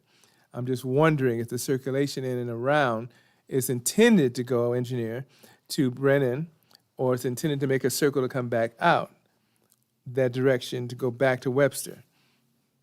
Okay. Can I answer you on some of the questions? I'm sorry, or Brad, you want to talk? Whoever wants, yeah. I mean, that was a lot to take in. Yes. But as you can see, there are some truck turning templates with this. The intended use is to come up to Webster, like you said, but again, the applicant could speak to the intended use and what type of vehicles it's going to bring in. If it brings in a, truck where, I would imagine they're going to take the path of least resistance and either take the driveway along Ramon Expressway at the south or go down to Brennan. But again, that's not the full intended use for this facility. A lot of the trucks it generates, my understanding is, mid-sized trucks or passenger vehicles. So it's not the typical, 5-axle big rigs that have a tough time turning throughout. So that's my understanding of the site plan. So with the truck turning template, once you get on site, it's kind of path of least resistance at that point, and every way possible works as far as safety reason on site. So and this is clear, our truck person here. We're not talking about big, giant trucks in general. We're just talking about delivery trucks, the smaller versions as a majority. We're not looking at the big rigs coming in and pulling in for any of the things here. Or we're not talking about passenger vehicles, like you want to pull up your car there and get this. Is that, what are we talking about here? Well, big rigs have no business being there because they're prohibited from driving on Ramona. Wow. But like you said, I'm not there 24/7. Yeah. The city could do the enforcement they want. But there's been a lot less traffic, and the proof of it, as I said earlier, we lost 50% of the sales. Because when you restrict the trucks, they're going out to the truck stop on west of the 215. So that's a reality. We do get trucks, the tractor head without the trailer because they can't go. They're not over the tonnage allowed. So they do come without the trailer. And that's okay if they come, because if they don't have the trailer behind them, they're legal to be there because they don't exceed the weight limitation. So delivery trucks, they come in different sizes and shapes. I mean, when we get delivery for the store, sometimes you get a big rig, sometimes you get the van type. It depends what company deliver. Same with Subway and all the tenants we have, Carl's Jr. I think some of the problem with the trucks that do sneak in Ramona, which I can do nothing about it, if you drive by, go east of Carl's Jr., that empty field lot, and maybe that's some enforcement need to be there, that's usually full of trucks parked there. And when it's raining, they bring mud. Those are not my customers, because if they were, they wouldn't be in that mud. So there is some issues, which some of it has to be resolved. Like I said, I work with the city, and we put signage. I've actually towed, and we're in trouble for it now, because we towed one big rig who came and parked by the wall and just left it. And we called a company. We have contracted with a company with signage in the parking lot, and we towed it, and it turned out to be owned by a big company, and I think it was stolen. So we don't allow them to park there in the parking lot. We have very strict regulation on it in the CCNRs. But people break the rules. I mean, you could do so much. And to address your issue with signage, the sign we had approved back in '05 has some panels left over. We intend to come up with we're not asking for additional signage, but we will have a panel saying we have CNG and we have hydrogen in the back. But it will not be additional signage. We don't foresee that. Okay, yeah. Just want a clarification. But I really look, if you look at the site plan and you see where the gas station is, that site, the whole 10 acres current shopping center now is divided into 6 parcels. Where the parcel line east of the current gas station, there's really hardly, it kind of splits the canopy. But from that point to the street, we left it wide open. Just landscape and an exit. So there's no structures, there's no noise, there's no car wash, there's no store. So we working with staff, moved all the compound, the canopies to the east to stay away from that house as much as we can. I think it's further than what it is with the current home right now, with the car wash and the store. So I think we mitigated that, and with the wall, I thought that was a proper medication for it. Okay. No, I'm okay unless you have some more questions. Okay. Thank you very much. Thank you. I'm hoping you would approve this being an alternative fuel, and we know how things are going. Everybody want to see the combustible engine gone and alternative fuel coming, so hopefully we can get your approval. Thank you. Okay, thank you very much. At this time, we open it up for public comment. Anyone wishing to address this item on the agenda is welcome to come up at this time to the podium and make your presentation known. Even if we know you, I want you to state your full name and spell your last name for us. We don't need addresses. We don't need anything else. Just state your full name for us. Hello, Nanette Plasencia, Plasencia.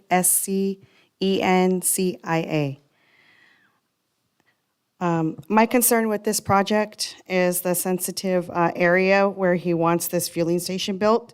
It's next door to homes. The land is zoned residential because of the sensitivity of what is around there. I really don't think it's a safe choice to put this project next to that neighborhood. I don't know how all the residents feel about it, but I don't know, like, if the neighborhood has been told about it at all. I know that he had mentioned that, people had went there, or him himself tried to talk to anybody, talk to people there. But I asked that maybe the city themselves have people to go knock on doors there and talk to all the residents that live there, just to let them know what is a potential, what could be, potentially being built there, so they're all aware of that. I'm pretty sure that if they were aware of it, I'm pretty sure all of them would be alarmed about it. Those residents, could potentially be put in harm's way because of the exhaust and potentially explosiveness of those items. I asked that maybe if you could do an environmental impact study, if that is allowed. I also asked that, maybe the neighborhood, that they just be fully aware of what's going on. If you can, have a team from the city to go out there and let them know. I'm pretty sure there's more adequate land that could accommodate a fueling station. It feels like he's squeezing the station into the area that isn't set up to accommodate the kind of project that he's asking for. The thing is, I know that there are, families right there in that area, in that little neighborhood. I personally, know one for a fact because I used to coach soccer here in the city, and I dropped off, some of my players, and they live right there. So I've been in that area, and I'm pretty sure that those families would be alarmed to know that, these things were going to be built right there, and this huge wall is going to be built right there. So I think they would be concerned about it, unlike how he makes it seem that it's not a big deal. So I don't think that, it should be approved. I think maybe he should look for a more safer area for this to be built. Thank you. Thank you very much. Is anyone else? Okay, speak now, forever hold your peace, right? Okay, at this time, we offer the applicant an opportunity if they'd like to respond. You're welcome to do so. Your choice.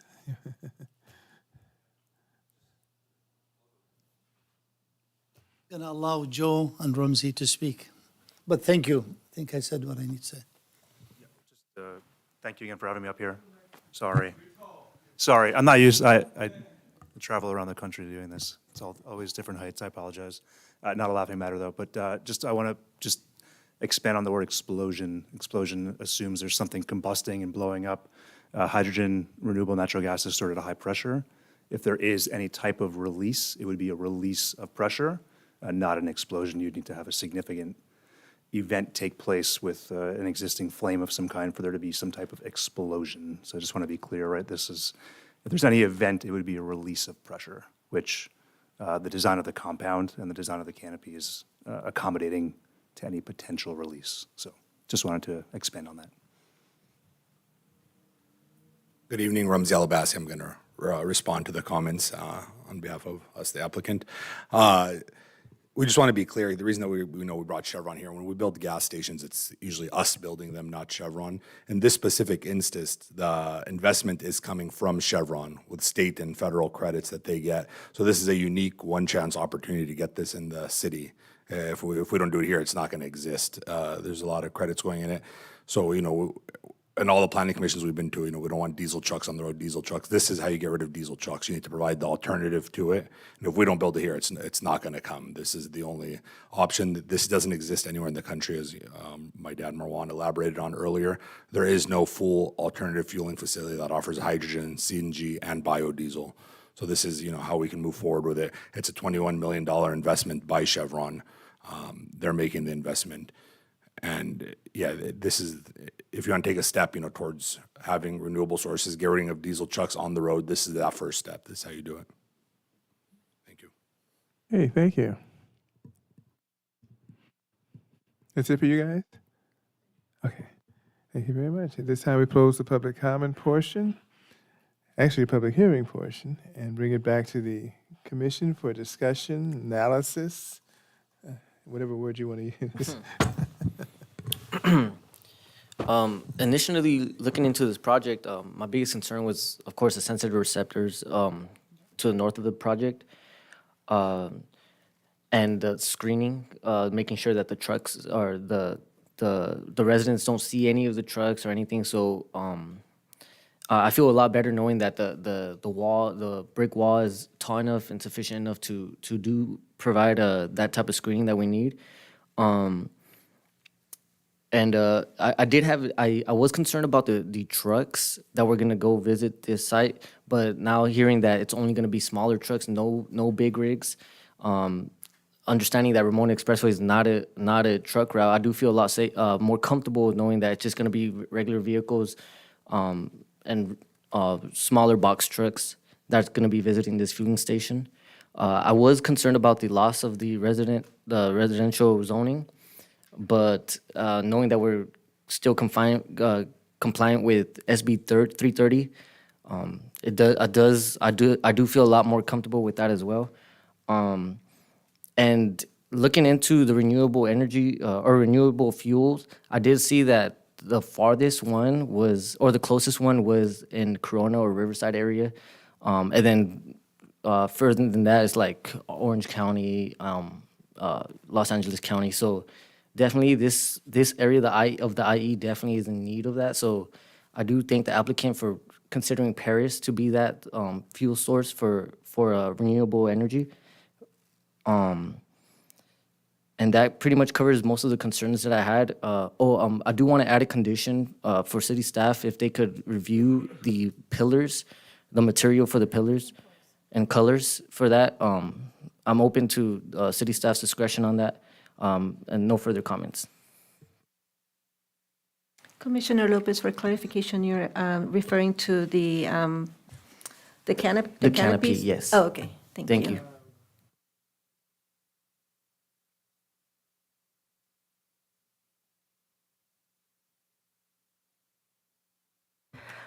I agree. I know that we are moving in a direction to be more hopefully reliant on renewable energies, and expanding that infrastructure is absolutely important, especially in cities like the city of Paris, who are pretty heavily, experiencing truck traffic. I do agree that it is a wonderful, that the implementation of new renewable energy sources would be wonderful for the city. However, I do still retain a lot of those same concerns, primarily with the environmental and health effects that this project could subject those nearby residents to. I do feel that further environmental review would be very helpful to this project and would be really helpful to quell any of those concerns, such as odors, noises, the proximity of the semis to the homes. I think that needs to be studied. I don't believe that this is a bad project, but I do want to see, that review, and I want those fears to be quelled. I do understand, or it is my understanding that we are technically in compliance with SB 330 with this. I, again, have a hard time wrapping my head around. I know it's not necessarily a net loss in housing capacity, but we are still losing one home and not building another. So I would like to request maybe some, to look into maybe better, trying to address SB 330, but I do understand that we are technically in compliance with this, so that's just a friendly request to better address the possible net loss in housing from this project. Again, I really think that this is a wonderful idea. We need more renewable energy sources. We need to, invest in these type of fueling opportunities in Paris. And I do appreciate you bringing this and spending your night. So thank you. I would like to echo what my fellow commissioners said, I like being in the forefront of things and being the lead in a lot of things, especially when it comes to innovation, technology. I am concerned. I did a rough, how we do. Well, I didn't have a ruler, but I did measure from the outside to that original house dwelling with my fingernail. I have long fingernails. And then I measured from the new one to the closest fueling station, and I understand the noise is different, but the distance is shorter. So I'm concerned with that. I'm concerned about the flow around the site. When I visit the site, I usually, my daughters love Harry's. We usually go around the back and we exit behind the big rigs to avoid the traffic, because traffic on site alone there is not very safe. And then we're adding another layer in the back. And it seems like, according to the document that was provided, is when you exit, you're supposed to pull out, back up, and kind of make a U-turn to exit back on Webster, which doesn't seem safe because I don't think there's enough of a radius for there to be a full turn after you are done fueling, depending on the vehicle that is there. And I'm also really sad because I understand why residents want to leave. I think it's all crossed all of our minds that live here in Paris, because with so many different types of developments that we don't always agree with, so much rezoning, I think it's crossed a lot of our minds. And then in my mind, I'm thinking, will something like this also help continue that? So I'm feeling very conflicted. I know it's needed. I agree with Commissioner Lopez. It's a good project. The colors, especially if it's going to be something that's new and innovative. I appreciate the blending, because I think you've heard us where we like to keep things kind of blended in, cohesive. But I feel like if this does get approved, I would like to see something modern, because that's what it's going to be, like kind of separate the original from the new modern.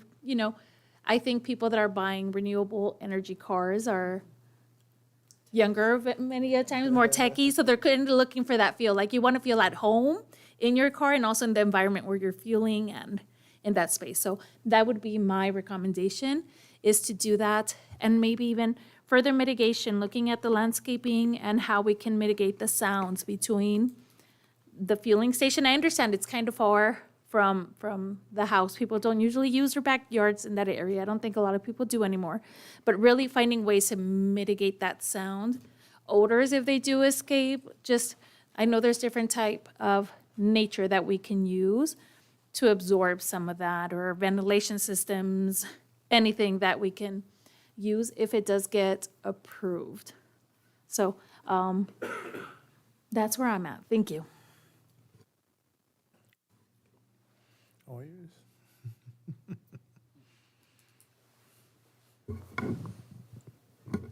So I guess my concern is with the actual wording and how the play on SB 330, especially when the current location is apparently being used as a residence.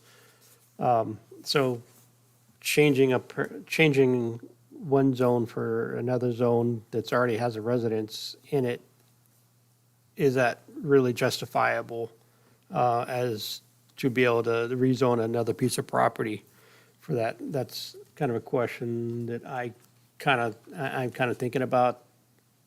And I know SB 330 is very, very specifically wording that it's kind of a zone change that allows another zone change to happen, just to be able to just allow a one-to-one conversion from one property to the next is going on. So that's kind of a play on SB 330 that I think I need to look more about, and I think something I need to look into more going forward, as more and more of these will be coming to us in the future. I do believe, and I'm kind of curious if the owner is actually willing to update maybe a little bit more of the shopping center and not just the the canopies and the finishes out the canopies or not. It'll be, being 20 years plus since he's built this, so maybe it might be good to update it if possible. Bring some revitalization to the area as well. And then I do like the fact that we're using not renewable, but cleaner fuels in that area, and then the biodiesel being somewhat renewable. But I like that actual, bringing to the valley would be good. What about this? Okay. Yeah. Okay. A resident architect. Okay. Let them go. Okay. Well, first of all, thank you. We've known around a long time, so I don't have any problems with it. I know the quality and history. Oh, hold on.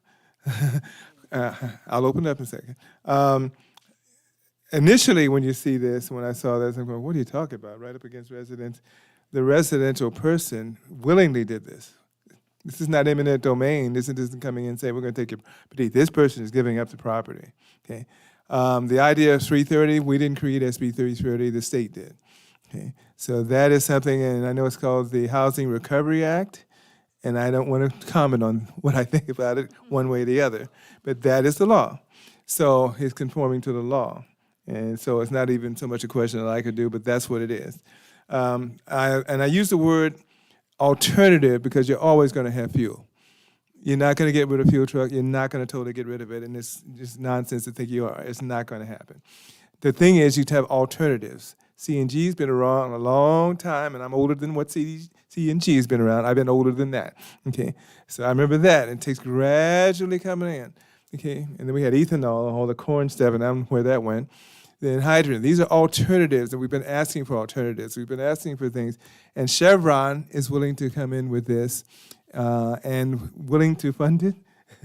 So I think it's whether the location is great or not, that house is being demolished, and it's going to be put there, and that's the plan. And so I don't really have a problem with this. The questions I ask doesn't necessarily mean that I'm negative. I'm just asking questions because I'm a commissioner. Okay? So we're not always trying to beat you up. We just ask questions because we have to ask questions, and we're going to be detailed because that's the way this commission is. I think we pretty much covered on most of the points. I would just say with engineering to ensure about the egress, ingress, coming in and out of that needs to be tightened up. What's in the CO engineering is not necessarily always, in detail is what we like, but one of the things that would have helped, and this is just a future advancement for any project, anybody, detail plans. The more detailed the plans, actual CD trucks, actual going out, helps any commission, not just this one. The more detail, I don't care how much you got to spend, the more detail in the plans, the easier it gets with us.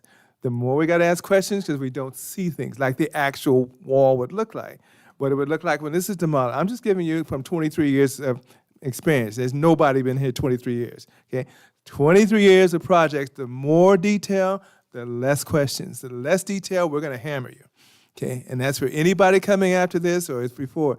If you don't have detail, we're going to have questions. Detail, what does it look like the truck's leaving? What do the trucks look like? What types of trucks? Get them in your diagrams, okay? We shouldn't have to guess. When you say plants, put the plants in 3D. Architects show you how to do it. These are what the plants look up against the wall. Oh, how's the driveway look? Physical structured driveway. So this is just advice, free advice. I'm not charging it. Free advice for anyone in the future. If you're going to do it, the more detail, the better. Okay, so that just helps us because we just have no idea sometimes what we're looking at, and we're looking at this and we're going, unless you're an engineer. Okay, so that's just free advice, okay? No charge for that one. But other than that, I don't have a problem. I think the material thing we're going to discuss, but the materials, that old, it is kind of 80s, 90s. Whether that's the siding, that's a discussion that's not even part of for me, but I think that's something to consideration. But other than that, I really don't have an issue. The idea that it's alternative fuels is important. the idea that you have alternatives, and you may be the start, who knows what may come in the future, right? We don't know down the line. So other ones may start making this consideration. It's got to start somewhere, and this is where it could start. And whether it's the best, it's not a question of location. It's the fact that we're willing to start in the city of Paris. Okay, could be elsewhere, right? We get to beat Menifee. I'll be quiet. I'll be nice today. I'm gonna be a good neighbor, okay? But we get, yeah, good neighbor policy. I'm being good. But the idea is that this is something that we talk about being innovative in this city, coming stuff that's forefront. May not be the best thing, but I'm saying at least it's coming to the city. They're offering to bring it. Who knows what it'll spark? Okay, we can't deal with the county. We can't deal with Moreno Valley. We can only start in Paris, right? So this is, to me, I don't really have an issue with. I think it's all been discussed. I think it's been addressed. It should be.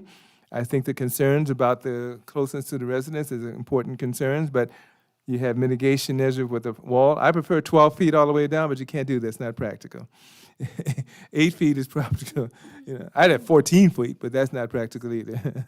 But I know, don't worry. But the idea is that you have that mitigation measures that are there that could do the noise. I just want to make sure that even that residence, there's no guarantee these people will stay there, you know, and eventually, because industrial is surrounding industrial. Yeah. But for this particular project, the wall is being 8 feet. Right now, I think it's 6 feet. But I think it's 8 feet. You're talking 8 and then 12 feet to separate the tanks and things from whatever might be there. So I think that's a good thing. So I really don't have issue with that. I'm pretty much through, unless you guys have anything else. One more. If we are looking at the color schemes, and I know Oh. we've known the Alabasi family for a really long time, would they be open to working with staff on also looking at the elevations? Because since it's the first in the area, let's make it like where people come and take pictures and it's a wow factor if it does go through. Just, you know, it's the first in our area. Let's make it kind of like the reference point of how to do it right. So we've known the Alabasis for a long time, so I think they'd be more open to working with staff, and we know staff knows the standards that we look for, so. I know. You guys. Okay. We can reopen it up for public comment if Mr. Alabasi would like to come to the dais, if there's no objection. Okay. Thank you all for the comments, well informative. I really appreciate it. I'm going to start with the architectural. I'm glad Diane retired, Diane from planning. She insisted on those ugly slates. So she's not here, so we could talk. I'm open to that. We will work with staff. I appreciate your comment. I would love to make it more modern, but I thought we were under the impression that we wanted to match the existing. If you let us, and I know he wants to say something, Joe, because if you see the design for the hydrogen canopy, beautiful. We had to convince them to get rid of it and match the existing. So we are open to that, working with staff, because I think the new one, you would love it. So we definitely will accommodate the architecture, the colors. And regarding Mr. Shively, regarding the center, we recently painted it. I spent $200,000 in the gas station last year. I changed, you probably don't notice it, but all the dispensers are the latest and the greatest with technology, with new screens and gadgets on them. So we invest in our center, and you could see 20 years old. The only one I need to really redo is that big sign in the front. That's the only one that hasn't gotten a facelift. So we're going to continue working, and my wife just informed me that Chevron just gave us some incentives to actually redo the whole outside of the gas station. And fortunately or unfortunately, I really don't own all the buildings. I made that statement earlier. Since then, I've only owned now the gas station and the office. I sold others during the COVID, or some of them during the 2009-10, right after we built it because of the economy. So we don't own Carl's Jr. anymore. We don't own the lot, and we don't own the retail building. And I made a statement earlier, and planning would acknowledge, we have an application in front of them now to build 200 units. If you all recall, you spoke against it, I think, my warehouse, we got rid of it. I got rid of my gas truck, I got electric truck, so I thought I'm moving in the right direction. Getting electric truck, putting, and I thought the young lady there was going to admire and thank me for doing that, because everybody wanted commercial and residential. And I'm trying to do commercial and residential. So there is an application come in front of you. I already met with staff with engineering that we are doing 200 units in Paris and 220 or 230 just outside Paris, Highway 74. So we believe in adding more residential. So we're not really losing. We're doing the swap, but we're not playing a game. We're not gonna, that one is gonna stay there as a keeper. There's a time sensitivity with Chevron. Chevron, we worked a deal, 4 stations with Chevron. They already canceled 2 of them on me, one in Riverside County and one in Beaumont. I only have this one, and I have one in Agua Manzan, city of Europa Valley. And they're really pulling back because of the cost, but they have some incentive with the state and the federal government. And I don't want to lose that chance. My son said it's all in Chevron. I have some investment, but it's mostly Chevron. But I really don't want to lose that opportunity. Paris should not want to lose that chance. I'm very grateful to Chevron and Joe being here, and they're really investing a lot of their time and their money to make this happen. And you probably see the news, as mentioned earlier, Toyota Mirai, others are threatening to pull out of the market because there's no stations to fuel. If we don't take the step, especially like you said, Paris, with all the trucks, all the warehouses, into showing people, you know what, in return, we do have alternative fuel. We do want people to drive electric cars and to drive Mirai and to drive different trucks and box trucks that work on alternative fuel. So I hope you could take that, because I think if we take longer, I appreciate the comments, we may lose the grants and the deal with Chevron. I hate to see that. I myself, as an engineer, and I talk with Brad all the time because I do most of his projects in Paris, I really think we are improving the circulation. It might not seem, because I know how you say in the back, but trucks have reduced big time since you restricted Ramona. And by widening that drive aisle now and making it all parking lot, there's no building, it's really going to improve it. And I think moving the line of sight also and undergrounding the power poles will definitely help the traffic. But I'm sure I talked to Habib several times, to Brad and John, and I think they feel comfortable with what we've done with the traffic side of things. The residents, you refer to residents, I only have one employee that lives there just temporarily to watch for the equipment, but if you really look through, it's a storage yard. I didn't really intend to leave it that way. It's a waste of space. So it's not a residence for somebody, just an employee staying there temporarily until we get rid of that equipment, which we intend to do very soon. I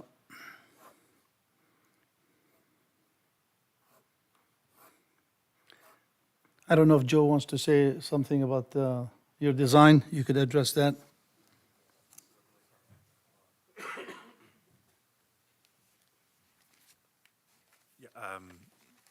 Commissioner Jimenez, you mentioned modernization. We have a team that's dedicated to modernizing the graphics of our canopies, of our dispensers, our columns. We're happy to work with Marwan on however you'd like to see it. And as you said, we're open to whatever pathway we want to look down. So.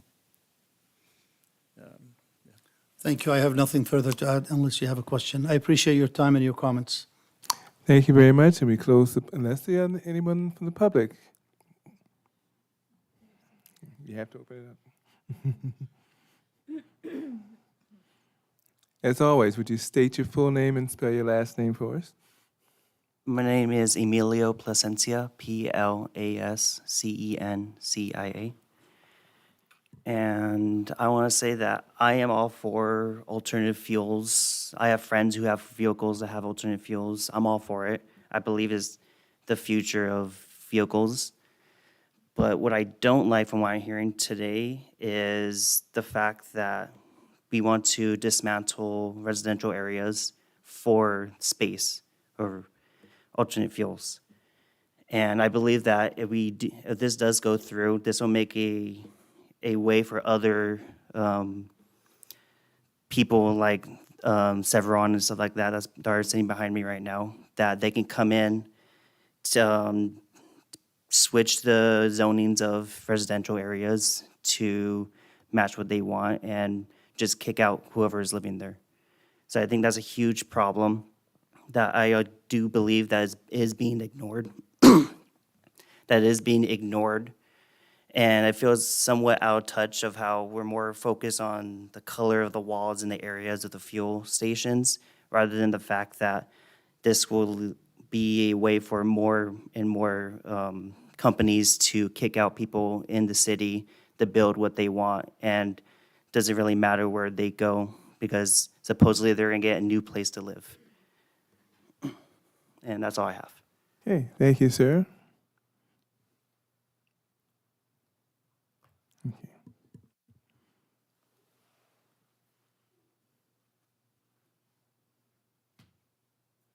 Nanette Placencia. I just want to, do a rebuttal from our great developer friend behind me. For one thing, when I talk about residents, it's because there are more homes than just the one he keeps talking about at his one employee who lives in a home behind the main facility. There are homes in the general area back there, and I'm talking about them, the residents that live there, who are going to be impacted by this fueling station. Secondly, I know he has other properties that he could probably seem to put a fueling station in a more appropriate area. It just seems like he's stuffing it in this area that doesn't seem appropriate for it. And of course, he's going to get subsidized with things to make sure it comes here. I mean, it's going to come here regardless. He's going to find a way to do it. He's a developer. He don't got to scare you and say, oh, it's never going to come here if we don't do it now. It's going to come here, and he's going to make sure it comes here. He's working with $1 trillion company, Chevron. They got money. They're going to make sure they get what they want.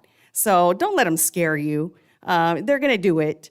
But yeah, I don't know why he says the things he does, and don't fall for it. But I'm pretty sure you guys are going to vote for it the way you made it seem. But it's okay. It just doesn't seem like it's in the appropriate spot. That's all. Thank you. Okay, thank you. That's it? Okay, we close the public comment once again. I think we've discussion, unless you have anything else. Okay. All right, let me go back and read this.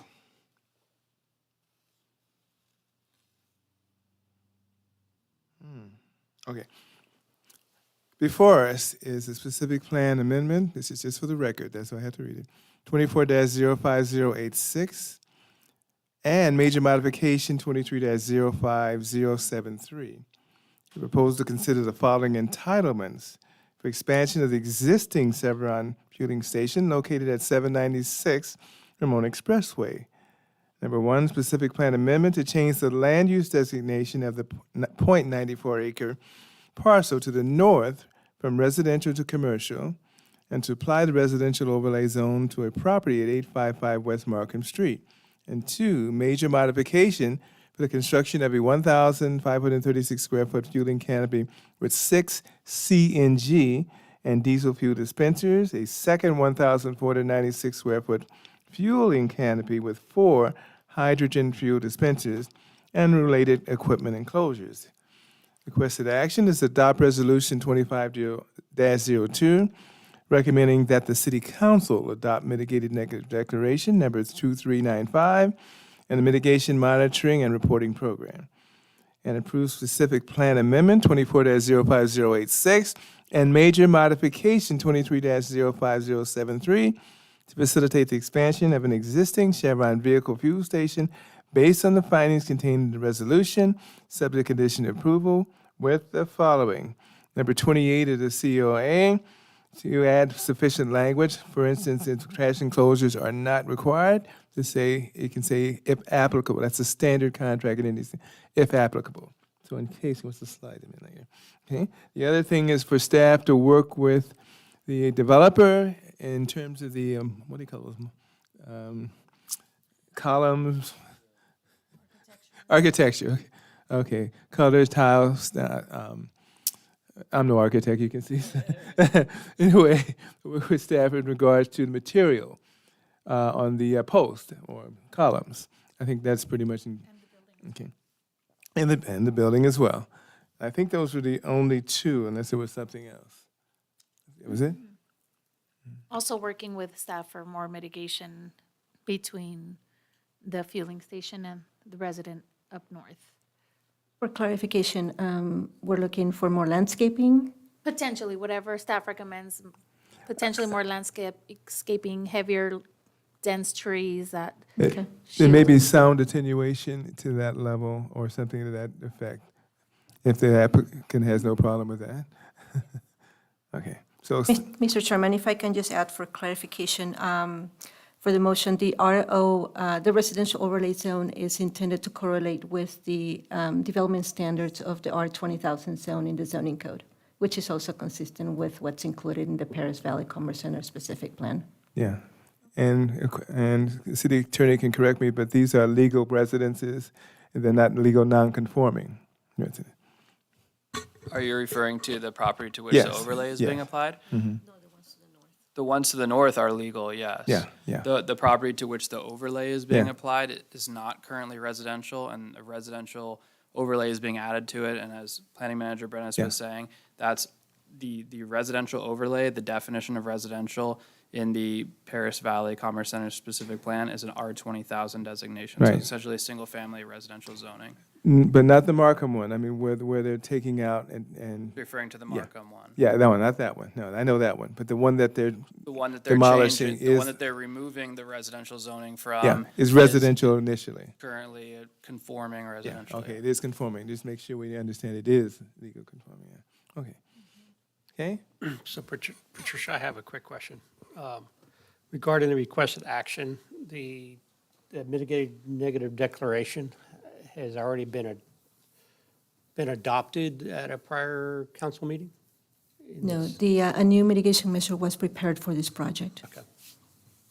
Okay, thank you. it's pretty, as clear as we could get it. Okay. With that, we move for a motion to adopt, or whatever, but this is the motion, as we've stated, adopt resolution 2502 without rereading the whole thing.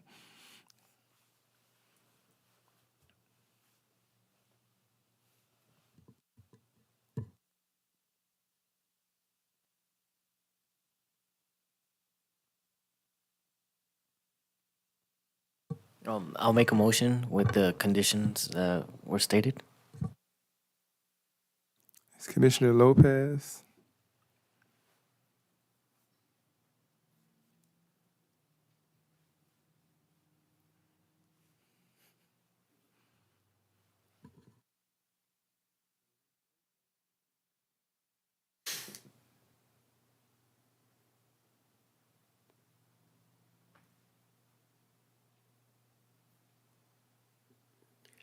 I'll second. You got that, Sylvia? Okay. And seconded by Vice Chair Shively. Okay. Commissioner Lopez, Yes. Commissioner Jimenez, Yes. Commissioner Menez, No. Vice Chair Shively, Yes. Chair Hammond. Yes.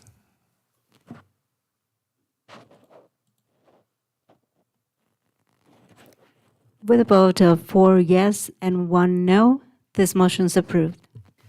For Thank you. clarification, this is a motion To for approve. a recommendation approve. to the city council to Yeah. approve.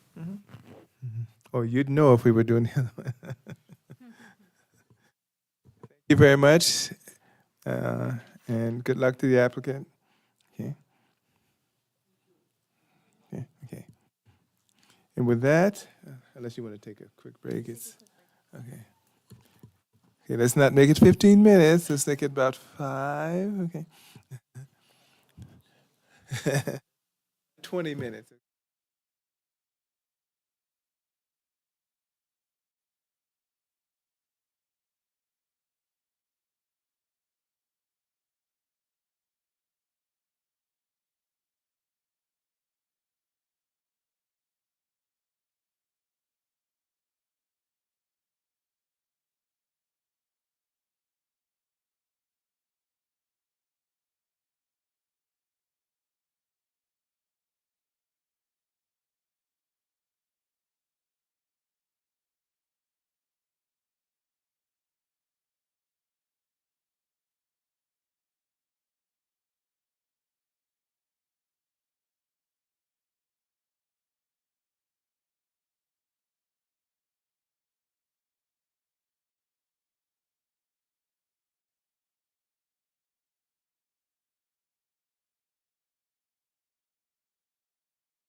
Are we waiting?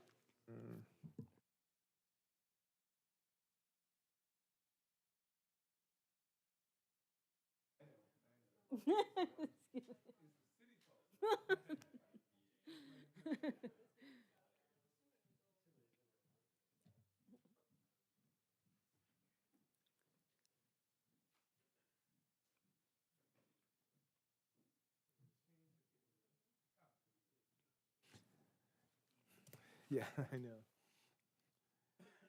It's now 8:13 PM. We're reconvening the City of Paris Planning Commission meeting, February 19, 2025. And we changed the items around, but this is actually 6D. 6D is conditional use permit, 24-05034, and variance 24-05035. Proposal consisting of the following entitlements to facilitate the replacement of the existing Jack in the Box restaurant with a modern 2,378 square foot Jack in the Box restaurant on a .88 acre site located at 500 East 4th Street on the northeast corner of 4th Street and Wilkerson Avenue within the 4th Street Gateway transect of the downtown Pacific Plan. Number one is conditional use permit to construct a Jack in the Box restaurant with dual drive-through lanes. 2, variance to allow greater building setbacks along the street frontages than allowed by the code. Requested actions, adopt resolution number 25-04, finding the project is categorically exempt from the California Environmental Quality Act review pursuant to section 15332, infill development projects, and approving conditional use permit 24-05034, and variance 24-05035, based on the findings contained in the resolution and subject to the conditions of approval. Is there any ex parte communication? I'm not talking about eating at Jack in the Box, guys. Is there any ex parte communication, drive-by sites, and/or ad hoc committee meeting? None for me. No ad hoc on this one, but I drive by the site often. I drive by the site daily. Daily, sorry. I drive by the site about twice a week. Okay. You didn't say drive-through, drive-by, right? Okay. Yeah, okay, it's coming out now. Yeah, I drove by extensively this site and actually on the property. Didn't get chased out, but I actually went through it. Yes. Okay. And Mr. Alfredo Garcia, associate planner? Yes, sir. Oh, high level. We expect a lot. Okay. And I hope to perform for you. Okay. I try. Thank you, Chairman, for that introduction, and good evening, members of the Planning Commission. As mentioned this evening, we have before you conditional use permit 24-05034 and variance 24-05035 for the Jack in the Box project. The project site is located just northeast Wilkerson Avenue and 4th Street. To the north of the project site, we have the Freeway Plaza. To the west, across the street from Wilkerson Avenue, we have the Paris Landmark Plaza. To the east, we have the existing Casa Jimenez Mexican restaurant. And to the south, across the street from 4th Street, we have the existing 7-Eleven gas station and Chevron gas station. The project site is located in the Paris Downtown Pacific Plan with a land use designation for 4th Street Gateway, and is surrounded by other 4th Street Gateway land use designations to the north, east, south, and west as well. Excuse me. Here's a site view looking north along 4th Street at the subject site. And here is an interior view west. So here We're basically on the west side of Casa Jimenez, looking interior through the parking lot area at the project site. And here is a site photo looking northeast at the corner of Wilkerson Avenue and 4th Street. Here we have the project site plan as presented. As mentioned, the applicant is proposing a new 2,378 square foot Jack in the Box with 31 associated parking spaces and a new trash enclosure. Why isn't that coming up? I don't know. The project site, it has access from 2 major streets through 2 existing driveways. One driveway is from 4th Street that allows for right in and right out. Sorry, it says left out, but it's right out. And full movement driveway along Wilkerson Avenue. There they are. Now they're appearing. I don't know. Short little delay. I apologize. It's a lot faster here.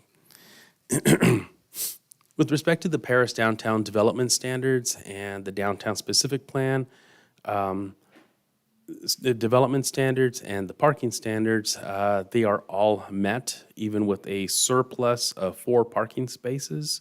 There is one inconsistency, again, which is why we're processing the variance to meet the frontage setbacks for the south and the west side of the project site.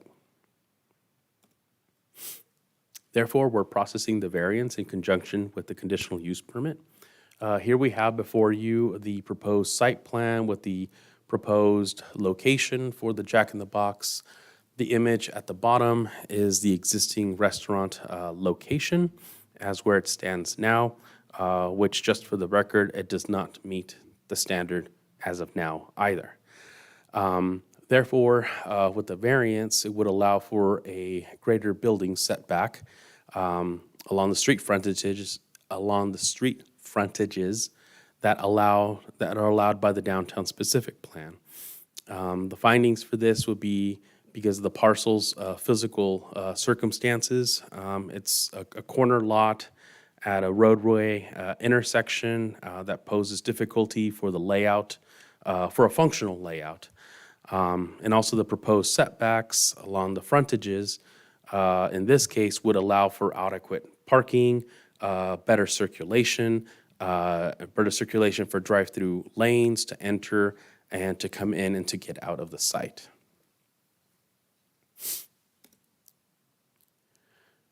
Here's a snapshot of the proposed landscape plan. Again, as part of the 4th Street Gateway, there is no landscape percentage in the document. Therefore, we default to the percentage in our commercial land use designation, which is 10%. So Jack in the Box is actually coming in with 25.9% of on-site landscaping, just shy of 10,000 square feet.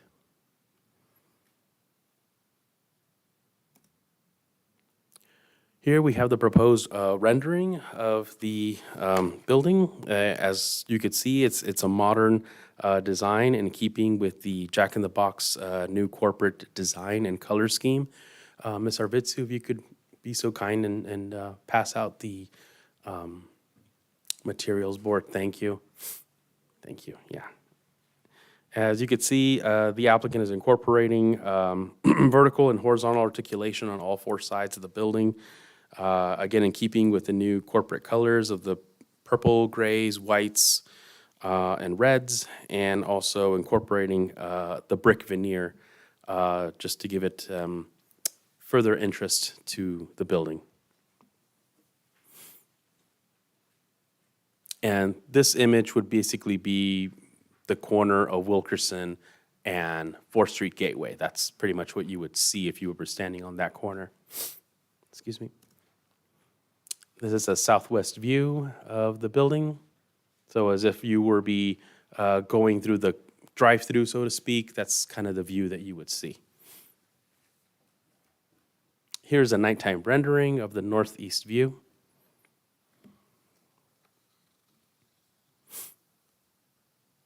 These are the 2D elevations. The one on top is the one that will be seen from the freeway center.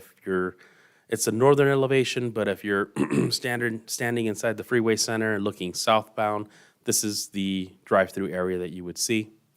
The image in the below is the internal view that would be seen from the Casa Jimenez Mexican restaurant.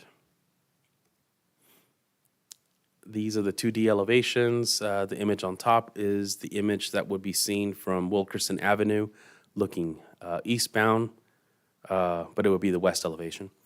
And the image at the bottom is the south elevation, which would be seen from 4th Street.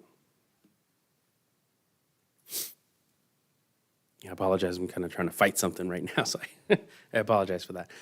With respect to the CEQA process, the project is categorically exempt under CEQA as an infill development project. Therefore, staff's recommendation this evening is for the Planning Commission to adopt PC Resolution 25-004, categorically exempting CUP 24-05034 and variance 24-5035 from CEQA as an infill development project, and approving CUP 24-05034 and variance 24-05035 based on the findings and subject to the conditions of approval. And that concludes my presentation. I'm available for any questions that the Planning Commission may have. We also have Ms. Karen and Mr. Corey from the development team representing Jack in the Box this evening to further provide any more information the Planning Commission may need. Thank you, sir. Thank you. Presentation. And as always, if the applicant would like to come and make a presentation or say anything, please come forward at this time. And just state your full name and spell your last name for us. Hi, I'm Karen Wallace, last name Wallace. I'm the project manager for Magellan Architects, and I've been working on this project with my client, Corey from Jack in the Box. And so basically, the client wanted to take the existing Jack in the Box and, come up with something new and be able to do a better circulation, be able to provide a better drive-through, and go with the new equipment inside, provide a better experience for their guests. So that's why they wanted to put this new plan together. And we've been working with the planning department, putting a little spin on the typical prototype, giving you some porte cochere over the drive-through, and some raised parapets, additional canopies, and making sure that we give the building some little flair. And then also making sure that we have the landscaping and just meeting all the codes and the zoning to make sure that this is a fitting project for that corner. And then I'm here to answer any questions you might have about how we got here. Sure. Thank you. Oh, sure. Well, same thing. If you just state your full name for us and spell your last name for the record. Corey Seki, last name Seki. Thank you, Chairman, and members of the Planning Commission for considering this project to be approved tonight. We hope that the Planning Commission members will approve this project. Basically, I just want to reiterate what Alfredo mentioned was that, this is the building is dated. The drive-through and the kitchen is also dated. It's in terms of the equipment, it's time for an upgrade. So, with this new proposed building, it's going to come with new equipment that is going to be more efficient. The drive-through layout is also going to be more efficient, which reduces the downtime for customers waiting. And it's going to be a very inviting building. So we're hoping that the customers will be happy to see this new building come up. Thank you very much. Thank you. Sorry. At this time, if you have any questions for staff or questions for the applicant, feel free to go for it. I had a quick question in regards to the the setback variance. Just to clarify, the reason for the variance is for to improve the flow of traffic, right? The drive-through? That is correct. Okay. And I think I could direct this question to Brad. On Wilkerson, with going south, will they be able to go in from there? I don't know if it's going to be like a is it a solid yellow that they won't be able to cross through, or? Currently, this is working. Currently, it's full access, and that's what would be proposed as well. So they could come in? They could come in, Through- going southbound, south? left turn in. Okay, Yes. got you. And they'll be improving the driveway. I mean, currently how it is right now, you go in and you got the drive-through right there with the bollards, a lot going on. You could see with the site plan here, everything's a little more cleared up at that Spaced out. driveway at Wilkerson. Got you. Okay, perfect. I have another question. This one could be directed to the applicant. As the project stands right now, you guys have two pedestrian paths connecting your project with the northern commercial strip mall. And I see that you guys aren't including it here. Is that something you guys would be willing to include to this new project as well? We have the pedestrian access going to the west to that sidewalk. And unfortunately, with the drive-through along the north, I just don't think that there's really a good location for it without crossing the drive-through, which we wouldn't want to, have the cars and the pedestrians in the same location. Yeah. So, I mean, they're just going to have to, in fact, we've been working on putting in a fence there because we don't want people to just, I'll just sneak through and then, have an issue. So they're going to have to go to the west and then go north. Yeah, because I used to work at that strip mall right there, and a lot of the employees that worked there, they would walk to the Right. Jack in the Box, so it was kind of better So instead they're of having going to to have drive to around. stick to the sidewalk. Oh, Or okay, they just could- go around. Yeah, or they could go around the restaurant. Okay. It's 'cause I just really like the connectivity of the connection between the shopping centers. I get how it is a hazard, having the pedestrians go through the drive-through. Yeah. Um, Yeah, we usually avoid that because. Yeah, I know, I understand. Okay, all right, thank you. You're welcome. Before you get to the next one, based on the picture here, the walkway is like middle going towards the sidewalk, right? So it's not really cross, well, the cars would come out and go to Wilkerson. Well, Excellent. they could turn and go down that drive aisle and then go out Fourth as well, once they get out of See, the that's, drive-through. I think Yeah. that's what he's alluding to, they're crossing that way, but you still have a walkway to the Still sidewalk. crossing a parking lot, Yeah, yeah. but usually when people are in a drive-through, they're not thinking about pedestrians. They're just thinking about getting their Jack in the Oh, yeah, Box. yeah, So at least in the parking lot, usually people are looking around for people walking in and out of their cars, so it's, But there is a walkway that, I just want to make Yes. sure that that's showing. Yes, a there's a walkway to the west and then another one to the south. Yeah. Another question. So are you guys separating the parking lot between Casa Jimenez and this new proposed project? It's connected. It is Yeah, connected? there is a cross-access easement was there before, I believe. Oh, okay, I think I see it. Yeah, so And then you guys that's- added the we're landscaping. maintaining that, Okay, yeah. so it's gonna be, is it gonna be smaller, or it's I exact? believe it's the same It's the same, okay, I size. see it, okay. Yeah. All right, sounds good, thank you. Yeah, so you can still go through all the way around. Okay, perfect.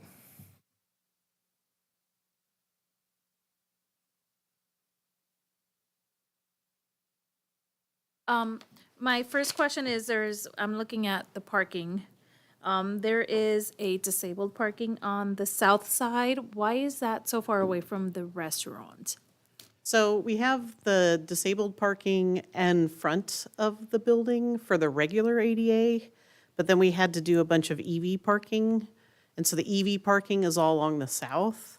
And with the EV parking, you have to have at least one ADA for the EV. So Okay. you're looking at the EV ADA parking. The one south is? Yes. Okay. Yeah. Understand. And then I was looking at the plans for the trash enclosure, and it doesn't mesh with the design, the color, the grizzly gray. It doesn't match, so, staff, did we look at the trash enclosure? Because it doesn't match with what we've been moving towards recently. Oh, sorry. Yeah. We did condition the project to be stuccoed and to allow the applicant to propose their gray color. It does have a solid roof to meet PWQMP. It does have the security mesh for vagrancy, not to be able to go inside and, I don't know, get used organic trash, but that's all screened as well. Is the commission looking for maybe adding a material perhaps? Yeah. Or a the- two-tone color, maybe? Maybe two-tone color or, yeah, even.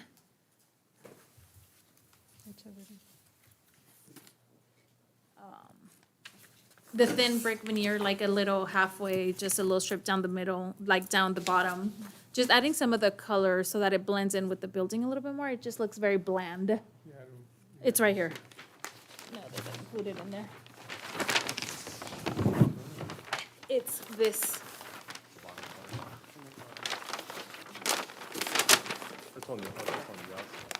That is correct, yes. Did you see it? Commissioner Jimenez, I just spoke to Corey, and they said that they're open to putting a band of brick Okay. in the bottom part of the trash enclosure to make it more consistent with the building. Okay.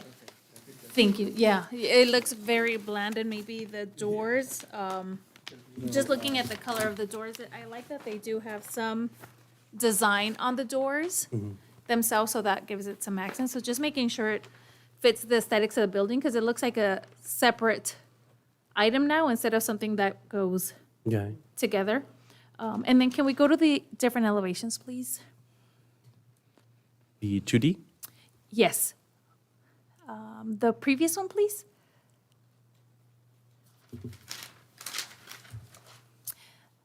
That one. Can we see the one where it's just I don't know if it's north or east side. I think it's east.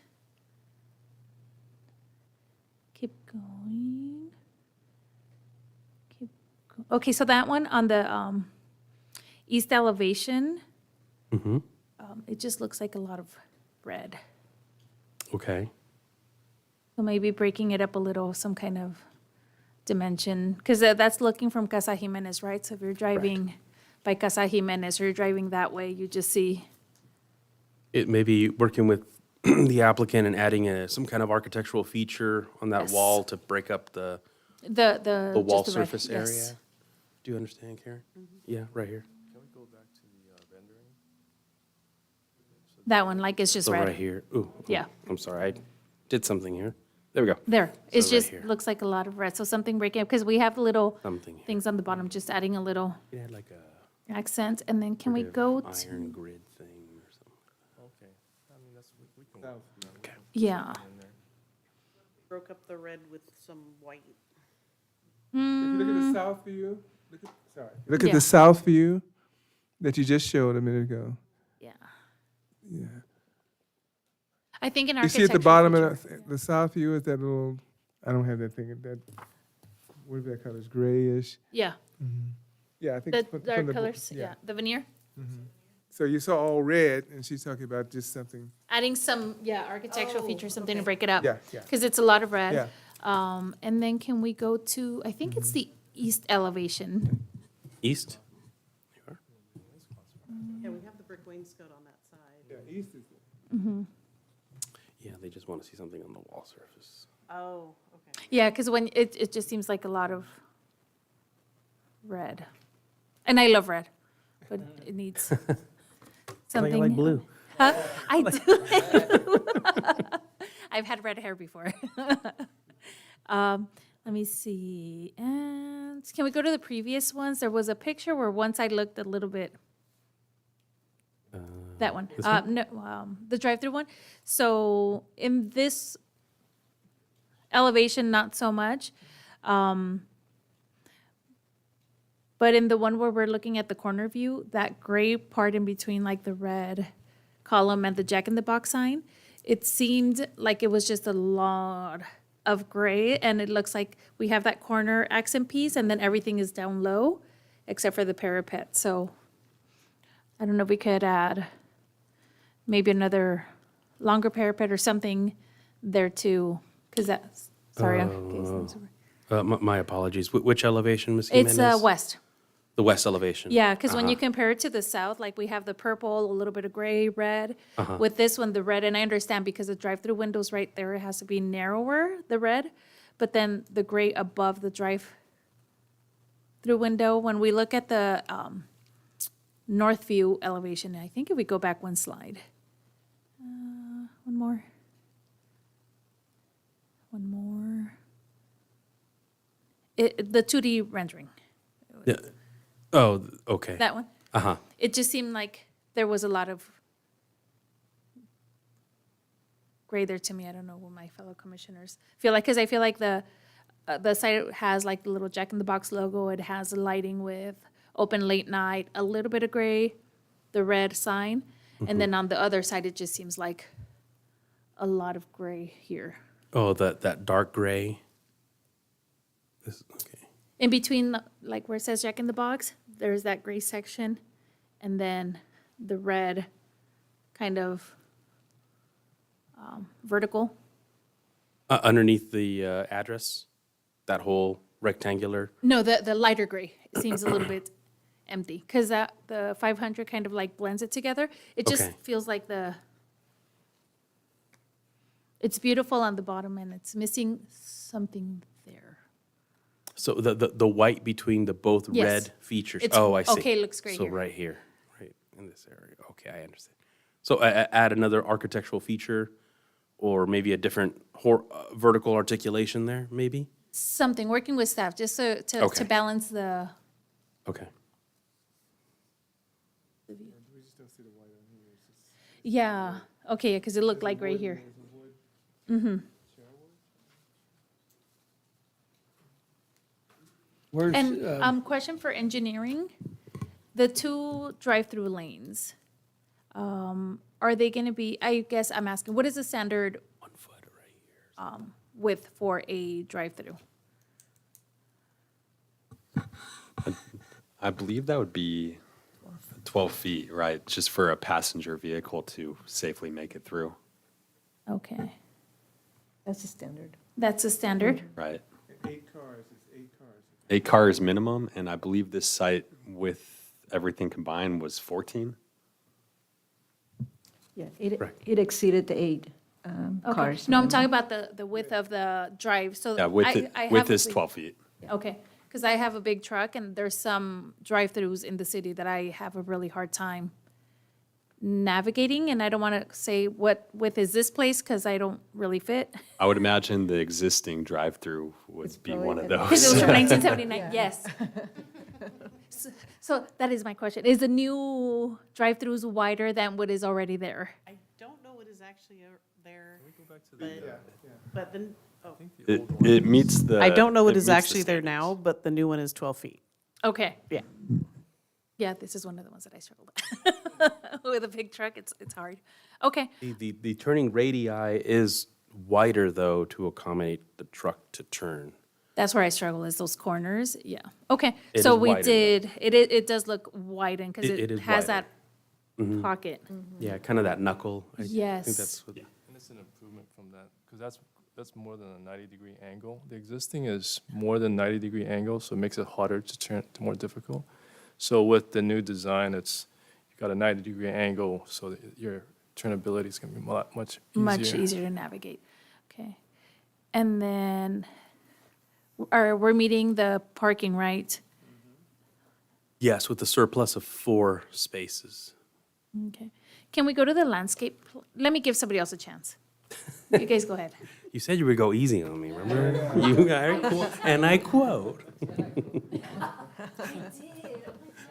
so, Yeah, we knew they were going to do this. Go for it. so Commissioner Jimenez, I have a clarification for you. On your trash enclosure, are you looking for a wainscot or just a band? Wainscot is more what's like about the bottom of the building. I'm assuming a wainscot. A wainscot, yes. So more of the band that kind of matches the building. Yes, wainscot. So can you tell me where the wood stain is being used on the elevations? Yes, sir, that would be on the porte-cochere. Okay. Oh, shoot. You can kind of see it on the elevation, where the little shade feature along the drive-through window area. Okay. Towards the left, yeah. Okay. Okay.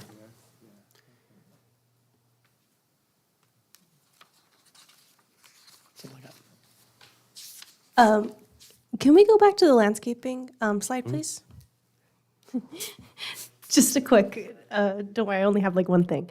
I have a question. These specific plants that were chosen for the project, Yes. are they all taken from the city's, I think it's called the plant palette, or are they chosen by the developer? What's their source? These, we worked with the developer in choosing the plants that would be more conducive to the area, like the fruitless olive tree, Mediterranean to this area, the switchgrass, the dark star, the creeping sage, it flourishes in this area. So we try to get, a plant palette that would be conducive to the area, to the heat, that wouldn't require a whole lot of water, obviously. I do really appreciate that. I'm very much a plant nerd. And I do really like the movement towards drought tolerant. However, the creeping sage and the dark star, I think, are the only ones that are truly California natives. Would the developer be open to looking into more specifically California native landscaping to fill out that landscape plan?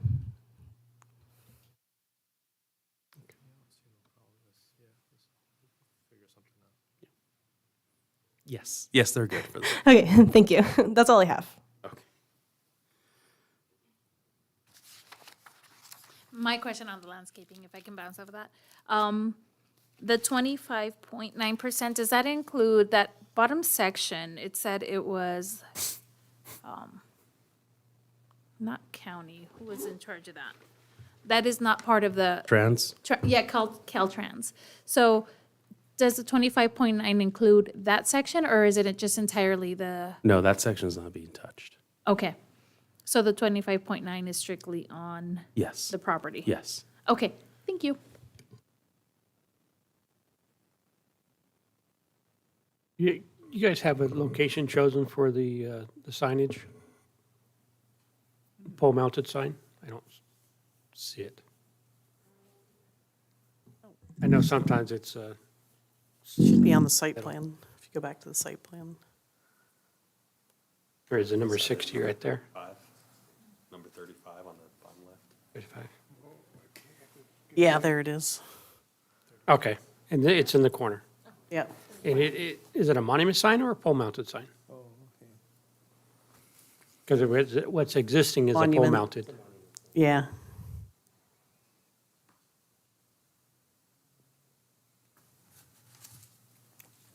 Pole-mounted? I think it's monument.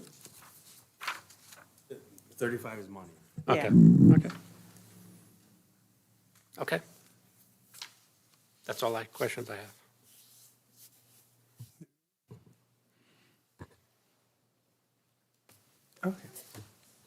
Okay. Did they rough you up a little bit? They haven't got to me yet. No. No. Yeah. One thing I noticed, and unfortunately I was here in 1970s, well, not 76, but it looks like a 76 thing right now. It looks like it was built in 76. You've seen 76 development. This looks like 76. I was over there. I spent extensive time over in that area.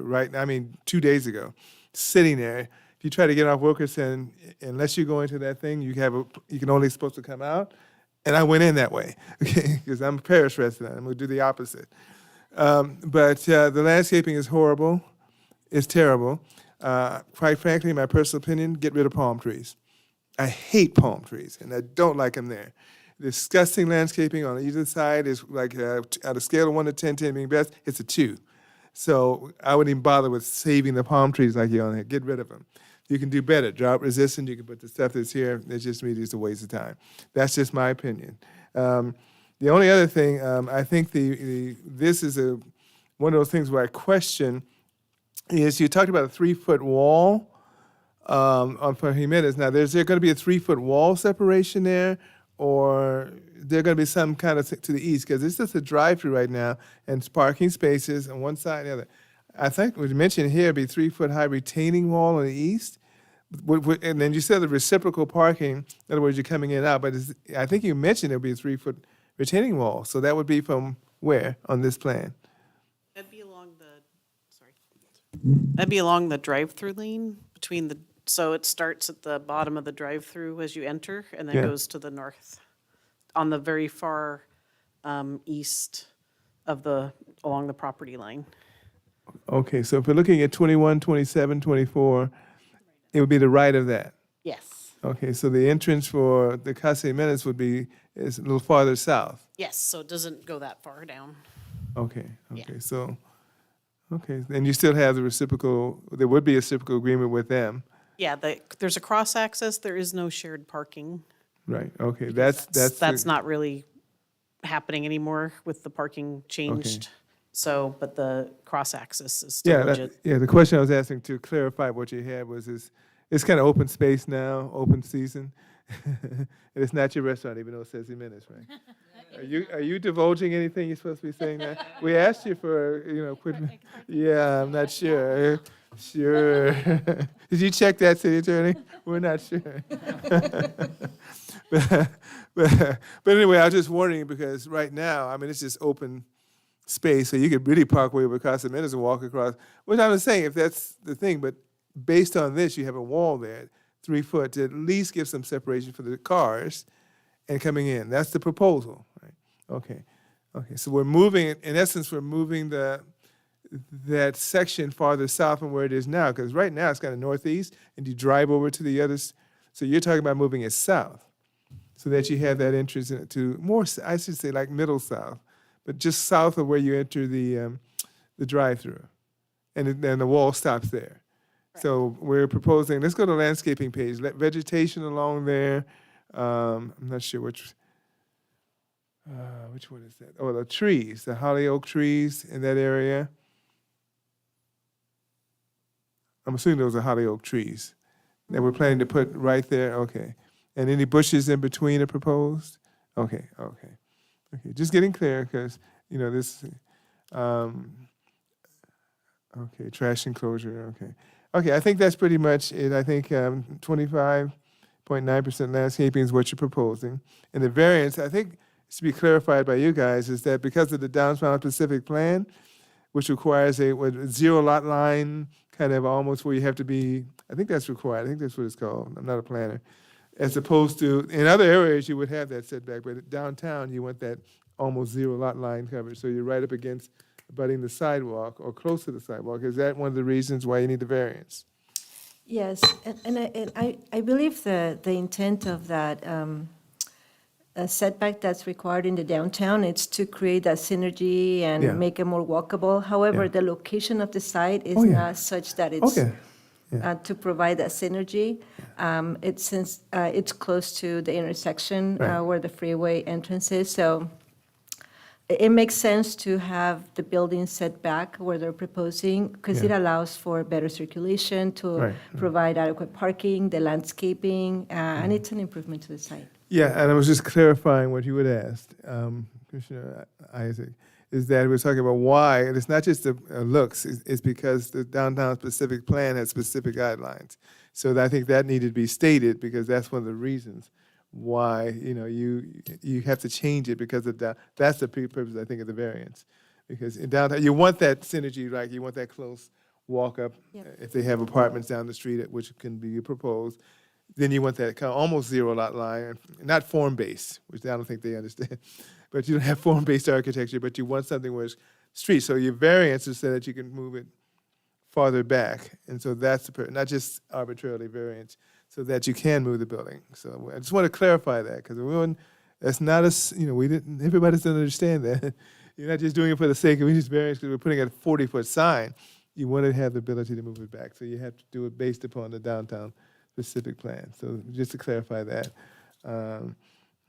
Otherwise, I'm okay. I don't really have any other questions. Do you have any other questions for staff or for? Okay. Speak now for everyone. So right now, Casa Jimenez technically has two, I guess between both of the locations, there's 2 points, right, where you can ingress and egress Well, there'll be one now. currently, Mhm. right? Correct. And we're gonna go down to one. No, no. There's still the two? Oh, No, there's one. okay, one, yeah. See, on this aerial imagery, Yeah. let me see if I can, Oh, yeah, see if I have a the different one. aerial. I No, think the I got aerial a one better was one. good. How about Yeah. this one? Okay, so, So you see kind of the hatch pattern that's in between the parking lot of the Jack in the Box and the Yes. Casa Jimenez. That's where people are driving through, Yeah, right? yeah. We're still keeping that same access. It's just redefined a little bit. It's more functional. But that's still staying. That access will still be there. Oh, whoa, whoa, whoa. The question? Well, wait, what she means is that, and at the top there's an access, at the bottom there's an access. We're only talking about one access now, right? Based upon the site plan. The top isn't changing. That's remaining the same. So that access at the top is remaining as is. Okay, let's go back to the site plan. it doesn't then. look like It that doesn't on the look site like that on plan. the If the site site plan. plan, it looks like we're only keeping the southern one because it Yeah. extends so much further Yeah. out. So where's the, Or does it not? What is a dimension? Yeah, I don't know. What do you mean by top? well, where it is now, you have the top access going on the other side. And then the bottom, like you just showed, there's a bottom going to Casa Jimenez. It looks like there's only one egress and ingress. Yeah. Are we missing it? No, So the- because this- you have one egress from 4th Street and you have one egress. Yeah, the site plan, But only see that driveway, is just one drive. that driveway at the very north end along Wilkerson there on Yes. the east side? That one is not being touched with this project. The only driveway that is being touched is that one where you see the white car coming out of. That's Right. being widened. I understand the that, but one if on I Wilson. was on the north side, I could still cross over because there seems to be, between where that white truck is and the top, there seems to be No. a way to get through and exit on Wilkerson. No, There that's, isn't. that's parking. There isn't? It's parking. Okay. No. There's even a grade There's a difference. different, yeah, there's a great difference between 2.5 the feet. Jack in the Box side and the property to the north. Oh, okay, let's go back. No, not to the north. Not to the I'm talking north. about Casa Jimenez. Look at the middle of the current. You see two arrows going into Casa Jimenez area? And then at the bottom of those palm trees is an entrance over there as well. Yes. So there's top and then bottom entrances to the east, right? Well, there's that, I wish we had a pointer. Yeah. There's that secondary parking lot. Yeah, Are you talking about that circulation area? yeah, the middle top.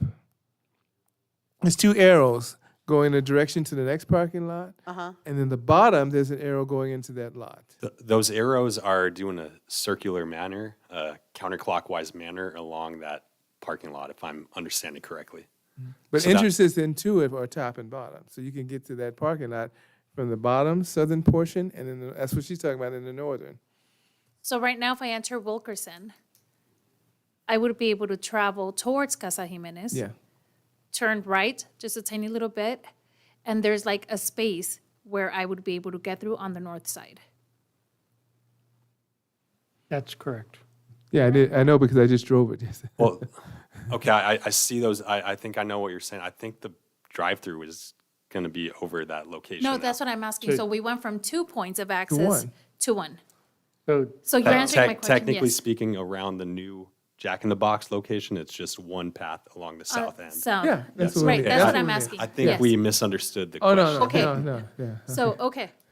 And from an engineering standpoint then, if they're exiting from Casa Jimenez, what is the traffic study on the, only having access on the southern side to exit? As far as the driveway onto 4th Street, Yeah. it will be right in, right out. What do you mean by? So if I'm driving in, can we go to the new site plan, please? Sorry. Yeah, if I'm going in towards the right in, I can go left and park on those ones on the side, and I can go right, correct?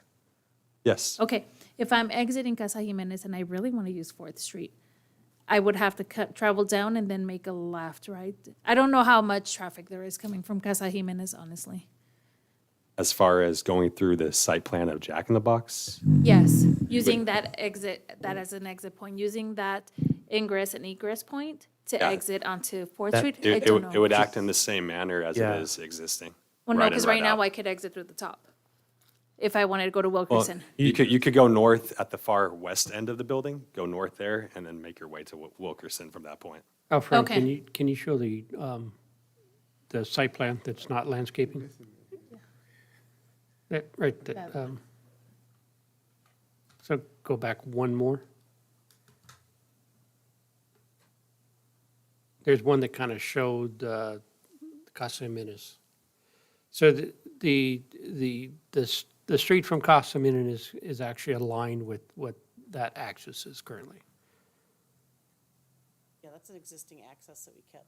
Yeah, it's still in alignment. Yes. So they Yeah, can- the they can- access, there's a shared access, that southern access is an existing shared access that we kept. So we worked the plan around that. In fact, I think they might actually be kind of covering it up right now with a little bit of a striped thing, and maybe they have it down to a single lane. We're going to have it as a double lane. Yeah, right now it's only a Yeah. single lane because it's Yeah. only right in. Yeah, so it'll be a double lane coming out of the Mexican restaurant and then going through the Jack in the Box. And so you can go either direction. Okay. And there is access to the northern development from Correct. Casa Jimenez, Correct. Yes. Yeah, you can go all the way around. all the way around. Okay. Okay, thank you. We got that? Yeah. Okay. Anything else? Okay. I think I was a little, we just had to get clarification. No. Okay. Thank you very much. And at this time, we'll open up for public comment. Anyone in the public wishing to address this item and this item only is perfectly, it can come up to the podium, I say podium, and have 3 minutes to make a response. Seeing no public comment, we close the public comment and we move for discussion from the Planning Commission.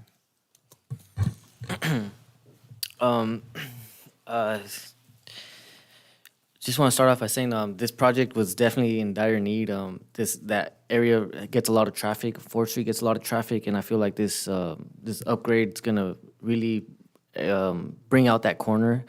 The landscaping definitely needed improvement. 25% landscaping is gonna be amazing for that corner, and it's definitely gonna make it pop out. I don't have many concerns or any concerns, but besides the pedestrian walkway, I do wish it was included. But I do understand with the new arrangement of the drive-through, it does cause a hazard for the pedestrians. So I like how it's still connected with Casa Jimenez and it still has that flow. So I have no concerns with this project.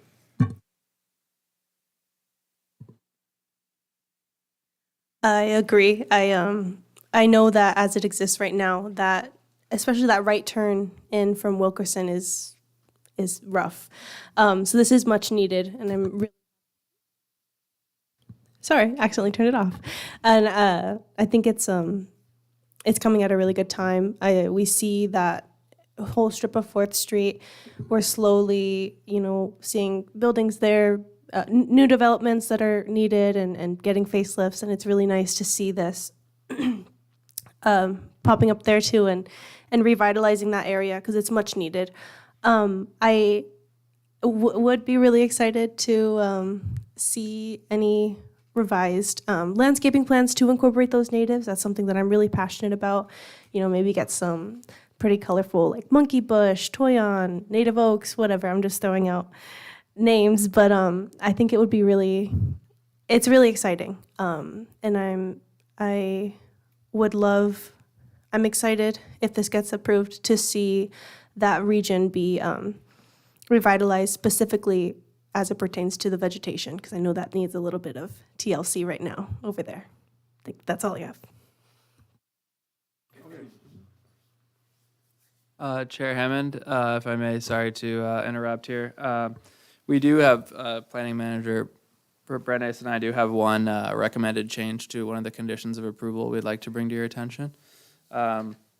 For Public Works condition number 1, the first bullet point for 4th Street, it mentions that the parkway shall be, off of 4th Street, shall be a minimum of 12 feet. There's currently a discrepancy between that and the engineering condition, number 5C. The third bullet point, which references that the parkway shall be a minimum of 15 feet. And I've spoken with our city engineering representative and our planning manager, and they agree that the city engineering condition is correct. So, because it is a 94-foot secondary arterial with 64-foot curb to curb, so that leaves 30 feet, so it should be 15 feet. So we just recommend changing 12 feet to 15 feet in the first Public Works condition. Talking about engineering condition number. The engineering conditions would remain the same. Okay, so Public Works. It would be Public Works condition number 1. Under the bullet point where it says 4th Street, it would just be changing that from 12 feet to 15 feet so that it's consistent with the engineering condition. Okay. And that matches our general plan for 4th Street as well as a secondary arterial. The only question is, with the Public Works, do we have any purview to change the Public Works portion, or do we, I don't know. We do, only because it'll be consistent with the general plan, and also engineering conditions is consistent with the general plan, so it shouldn't be an issue. Okay, so should we, under engineering condition, make reference to the Public Works? Not at all, just No, changing the it? engineering condition can be left as is, and you would just, your motion, if you choose to make a motion to adopt the resolution, since the conditions of approval are attached, you would just make the motion would include an amendment to that condition. They're your conditions ultimately, they're not theirs. So number 1 of the Public Works, which I usually read, but I didn't. So number 1 of the Public Works condition, okay. Okay. I don't know what the date was on, but they can reference that. What I mean, no, Wilkerson, yeah, okay. Okay. 4th Street. November 27th? 4th Street from 12 feet to 15 4th feet. Yeah, I see, 4th Street, okay. 4th Street, okay. Very good, okay. Oh, I'm sorry, anything else? Okay, let's go through it. So, you have comments? Okay, appreciate that. So I do like the fact that the material palette is nice. I appreciate the use of veneer instead of the faux stone that is used often.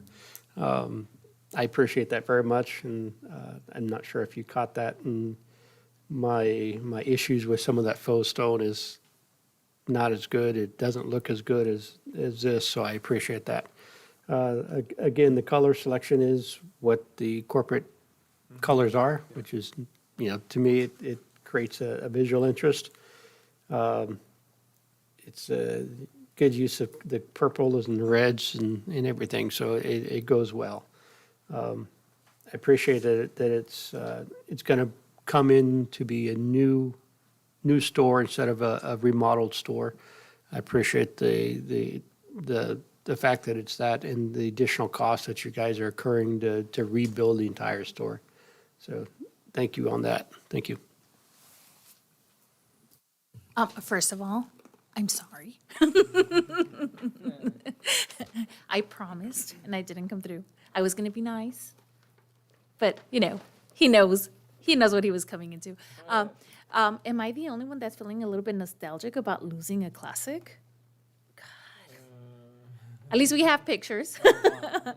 I do appreciate the update that I'm going to say 26% because it's 25.9. I'm going to round up to 26. A 26% landscaping in that area specifically, it being a corner, adding a monument sign. It's going to be like a beautiful way to kind of hopefully trigger the other tenants there to also, kick it up a notch and do something similar. It's modern, it's inviting, it's open. The redesign with the drive-through being 2 lanes, I really appreciate all the attention. And I think something that we forget sometimes is this building was built in 1979, right? No, it was 79. It says 79? 76? 76. Before It Civil War. was. That's why I couldn't remember. I think, one thing is safety is also to those codes. So the cooking area, all the equipment, even though it's updated, it still can be very outdated. So I think starting fresh and really also keeping employees and their comfort and their safety in mind is something that I really appreciate, because I've worked in places where that is always the last thing that employers think about. So I appreciate that you're thinking about also your staff and being in a place where they look forward to coming to work and feeling safe. Yes, thank you for your presentation, and Alfreda, we're being nice on you today, okay? Don't count on it the next time, okay? No, I don't have, I agree with everything. One of the things I'd like to include too, and I'm piggybacking on Commissioner Jimenez, is I think the landscaping, California native, yes, I would eliminate the palm trees, that's my personal thing, but those are just, this is a 1976 building, that's when you had 1976 palm trees. So guess what? We're in 2025. They do nothing for the property. We're not Hawaii, sorry, we're not Florida, and there's no reason for that in Paris. So I'm just saying, look at the native species, they do have a palette. Public Works has that, but that's just really a waste. And if you go by there, and I sat there, and I turned from Wilkerson, and if you didn't go in the line, you had to squeeze in, going the wrong way, of course, squeeze in to go through the Casa Jimenez. And so I'm going to do it anyway because I'm Parisian. So I just went through it. I said, oh, what am I doing? I had to turn around and sit there. So it's a major difference moving it back, modernizing it. Hopefully some of the other things on that street were modernized, but modernizing it in that corner makes a difference.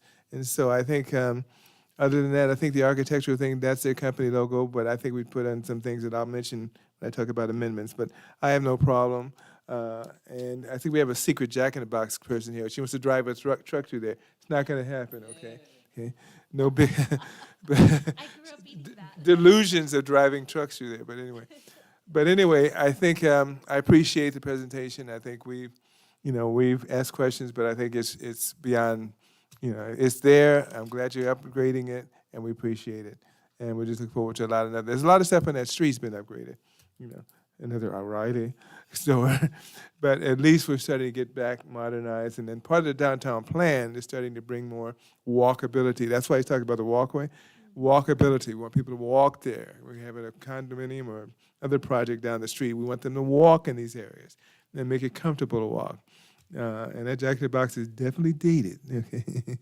But anyway, I'm good. So with that, conditional use permit 24, continue to approve, we're talking about to approve, 24-05034 and variance 24-05035, proposal consisting of the following entitlements. I'm reading in two different ways. To facilitate the replacement of the existing Jack-in-the-Box restaurant with a modern 2,378 square foot Jack-in-the-Box restaurant on a 0.88 acre site located at 500 East 4th Street on the northeast corner of 4th Street and Wilkerson Avenue within the 4th Street Gateway transect of the Downtown Specific Plan. 1, conditional use permit, construct a Jack-in-the-Box restaurant with dual drive-through lanes, and 2, variance to allow greater building setbacks along the street frontages than allowed by the code. Requested action, adopted resolution number 25-04, finding the project is categorically exempt from the California Environmental Quality Act review pursuant to section 15332, infill development projects, and approving conditional use permit 24-05034 and variance 24-05035, based on the findings contained in the resolution and subject conditions of approval, and I'm sure our planning direct manager will help me with this too. The trash enclosure, again, this is a staff administrative thing, trash enclosure color. You talk about a Wayne Sprout, I've never heard of it. But they work with staff concerning that. Texture, color, we trust the staff, that's what we're do it. Also, the east side of the building, architecture, the architecture on the side to kind of break up that red monotony, but that's the eastern portion facing Casa Jimenez, which you say you don't own, right? Yeah, to break up to break up the red there and kind of match the southern elevation. There's no problem with that. Okay, landscaping again to work with staff on the California native plants. Yeah, I threw it in there for you. Native plants to really take a look at those palm trees and really look at the California native species. We've got a list of plants, and the Public Works has them. So to look at those drought resistant and things that will do in our area, it gets to be 110, 112. Okay? So something that's going to be landscape taken care of, but also will meet the Southern California standard in Paris. Also, Public Works number one, the Public Works number one condition for 4th Street, we're adopting the 12-foot and not the 15-foot. The 15-foot, not the 12-foot. Oh, come on, guys. 15-foot, not 12-foot, dated November 27, 2024. So we want to make that change to 15 feet. Okay, and so that's to be added. So hopefully, hope Sylvia got all of that. Mr. Chairman, if I can just make some clarifications. So condition number 16 would add a 16B to add the brick veneer wainscot to the trash enclosure consistent with the building. We'll also amend condition number 19, which makes reference to landscape plans, to add 19J to require the applicant to work with staff on providing California native plants. And a new condition regarding the building elevations to revise the elevations to break up the expanse of red and gray color on the east and west elevations. Okay. Anything else? That should do it. Thank you very much. Don't ask me to repeat that either. Okay. And we've heard that. And is there any motion to adopt?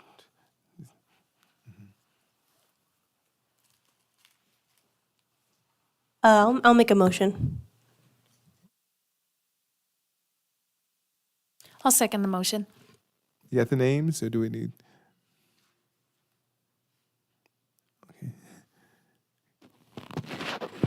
Commissioner Lopez, Yes. Commissioner Jimenez, Yes. Commissioner Menez, Yes. Vice Chair Shively, Yes. Chair Hammond. Yes. Why does it keep showing? I did vote. Yeah. Yeah, let's redo it.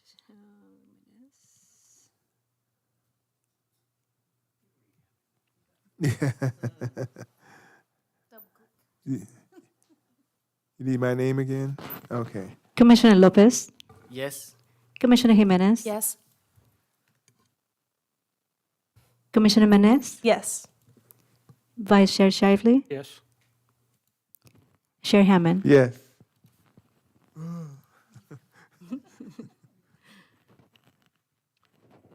With 5 yes and 0 no, this motion is approved.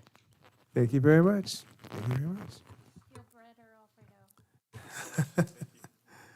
Moving on to item 7, public comment. At this time, with public comment, anyone who wishes to address the planning commission regarding items not on the agenda may do so at this time, and they're welcome to walk to the podium. And they'll be given 3 minutes to address the planning commission. Seeing that there's no public comment, we'll close the public comment portion and move to business items. There are no business items, item 8, and item 9, commission members' announcements or reports.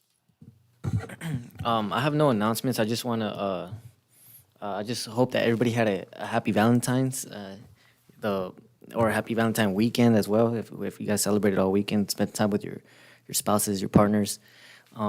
Besides that, I just wish everybody had a good night, and thank you for tonight's meeting. Same thing, no announcements. Echoing, I hope everybody had a great Valentine's, and I had a 3-day weekend from work, so I hope that was a shared experience because it was great. Nobody's left, but thank you for the speakers, and yeah, I just hope everybody has a safe night.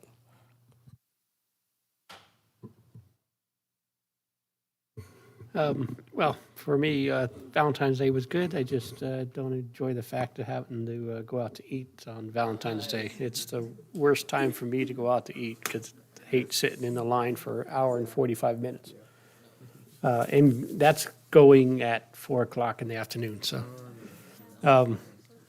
So, not the greatest pleasurable experience for me, but I was wondering if we, and I don't think we have one, but if we can develop a plant list that's native to Paris.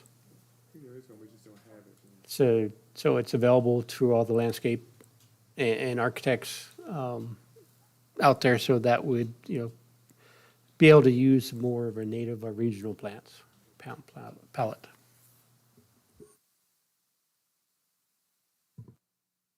Can I add on to that? I love that idea, but not just available to developers, but also to our community, because I feel like a lot of us want to move into more drought tolerant and more native type, and it's also good for the little animals in UI. You all know I'm an animal lover. So, right? Big surprise. So I think, a way to promoting that, or even, I know we do some plant pickups here, and there's a lot with Grow Paris, like maybe, I don't know, it would be nice to see somebody being able to come by and pick up native plants that they could take back home and plant. I'm not signing up for anything. I'm not volunteering for anything. I just wanted to put that out there. And I do hope everyone had a nice Valentine's Day. It was supposed to be me and my daughters, but then one had plans, so it was just my youngest and I, and we cooked at home, watched a movie, but we all went out. Saturday night, we went to Wang Cho, so, if anybody has a Korean barbecue out there, we love Korean barbecue. We were quoted an hour and a half wait, but it ended up being half an hour, which was perfect. So hoping everybody whoever had a nice 3-day weekend as well as we did, we hope they enjoyed it too. It was nice to recover. Yeah. I had more than a 3-day weekend being retired. But but I almost do as many things now as I've almost as working, so I really have not slowed down, which is a good thing. I will say this, and I go move on to planning manager. There was a unity walk I participated in on Saturday, part of Black History Month, and so I walked from Mercado Park. It was cold. Mercado Park down there, and it was nice. The mayor was there, Councilman Rabb was there, and it was nice. And they had different booths and things like that, so it was nice. It was really nice to go to, but it's some participation. And just bringing in different churches, different things in the community, and it's just good to show up. There's a lot of people there. Anything you get, one thing too I would request too, the city, and not just the plant, I thought we had those things already with Public Works, but I guess we need to get hands on the city native stuff that we have, I thought we adopted, but I thought we were going to give it to developers, but we probably need to see it. The only thing I would suggest we do in future ones, in 19th or whenever after we have, if it's not jam-packed, is that we get an update on all the development in the city of Paris. They're building the Sonic, they're building the Starbucks, Raising Cane's is going to open, the Skills Center is going to open. All these are positive things the community needs to know about. It should not be secret. We should constantly be talking about these positive things that are happening in the city.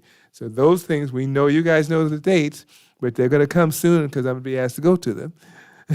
But one thing we probably need to do, a brief update, but we know, and engineering knows, that these things are entitled, ready to go, already built. And so on, all that activity is taken care of on Remote Expressway, and people probably need to know that some buildings are up already. And so there's other things going on in the city that are come. I see them because I drive around a lot, developments that are happening. But those things that have been entitled that are up, it would be nice to know and kind of get an update, because we see them, but it's not necessarily something the public who's watching as well is really aware of how much is going on that is positive. Not to mention the lights going out, SCE, that's another story. They turned mine out the other day. But that's a whole other thing with them. But they're repairing lines and things like that. But that update with the app that, and I think our IT people know this, that the app that you go to, GoGov or something, is perfect because I can go right to the city and get it right here. Everything's happening. That's important to have. The council mentioned that. We weren't mentioning that. So if you want an update on things real quick, you just go to the app and there it is. So you have to go and get a laptop and just go to the app, and it's real quick. And I turn it over to our planning manager. Good evening, thank you. I did take notes, so we'll come back with an update on development that's occurring here in the city. And also, if we don't have one already, we will work and get a plant list of native plants here in the city of Paris available to our community and developers so that we keep moving in the right direction. Our next meeting on March 5th is canceled. So we look forward to seeing you back on March 19th. We will be seeing the two items that were continued tonight. I don't have anything else to report at this moment. Thank you. Thank you very much. Unless our engineer or our city attorney has anything they'd like to add. I didn't think so. I know. Okay. One thing I will suggest you guys, and I leave that, is you get a chance to go visit the engineering department if they let you in. You do eye scan, foot scan. I said, what is this? I just want to walk in the building. They won't let you in unless you know who you are, okay? But it's a good idea to go take a look and see how they function over there. So if you get a chance to go over there, Brad will say, I don't know who you are. He said, wave $20 and let you. No, but they're really nice people. They're really down to earth. John wasn't there. I got to go over when he's there. But you look and see how they do things, how they're set up. They're really professional, really nice people. Habib wasn't there. Shocking. He's got his desk, but he wasn't there. You have to know Habib to say that. Yeah.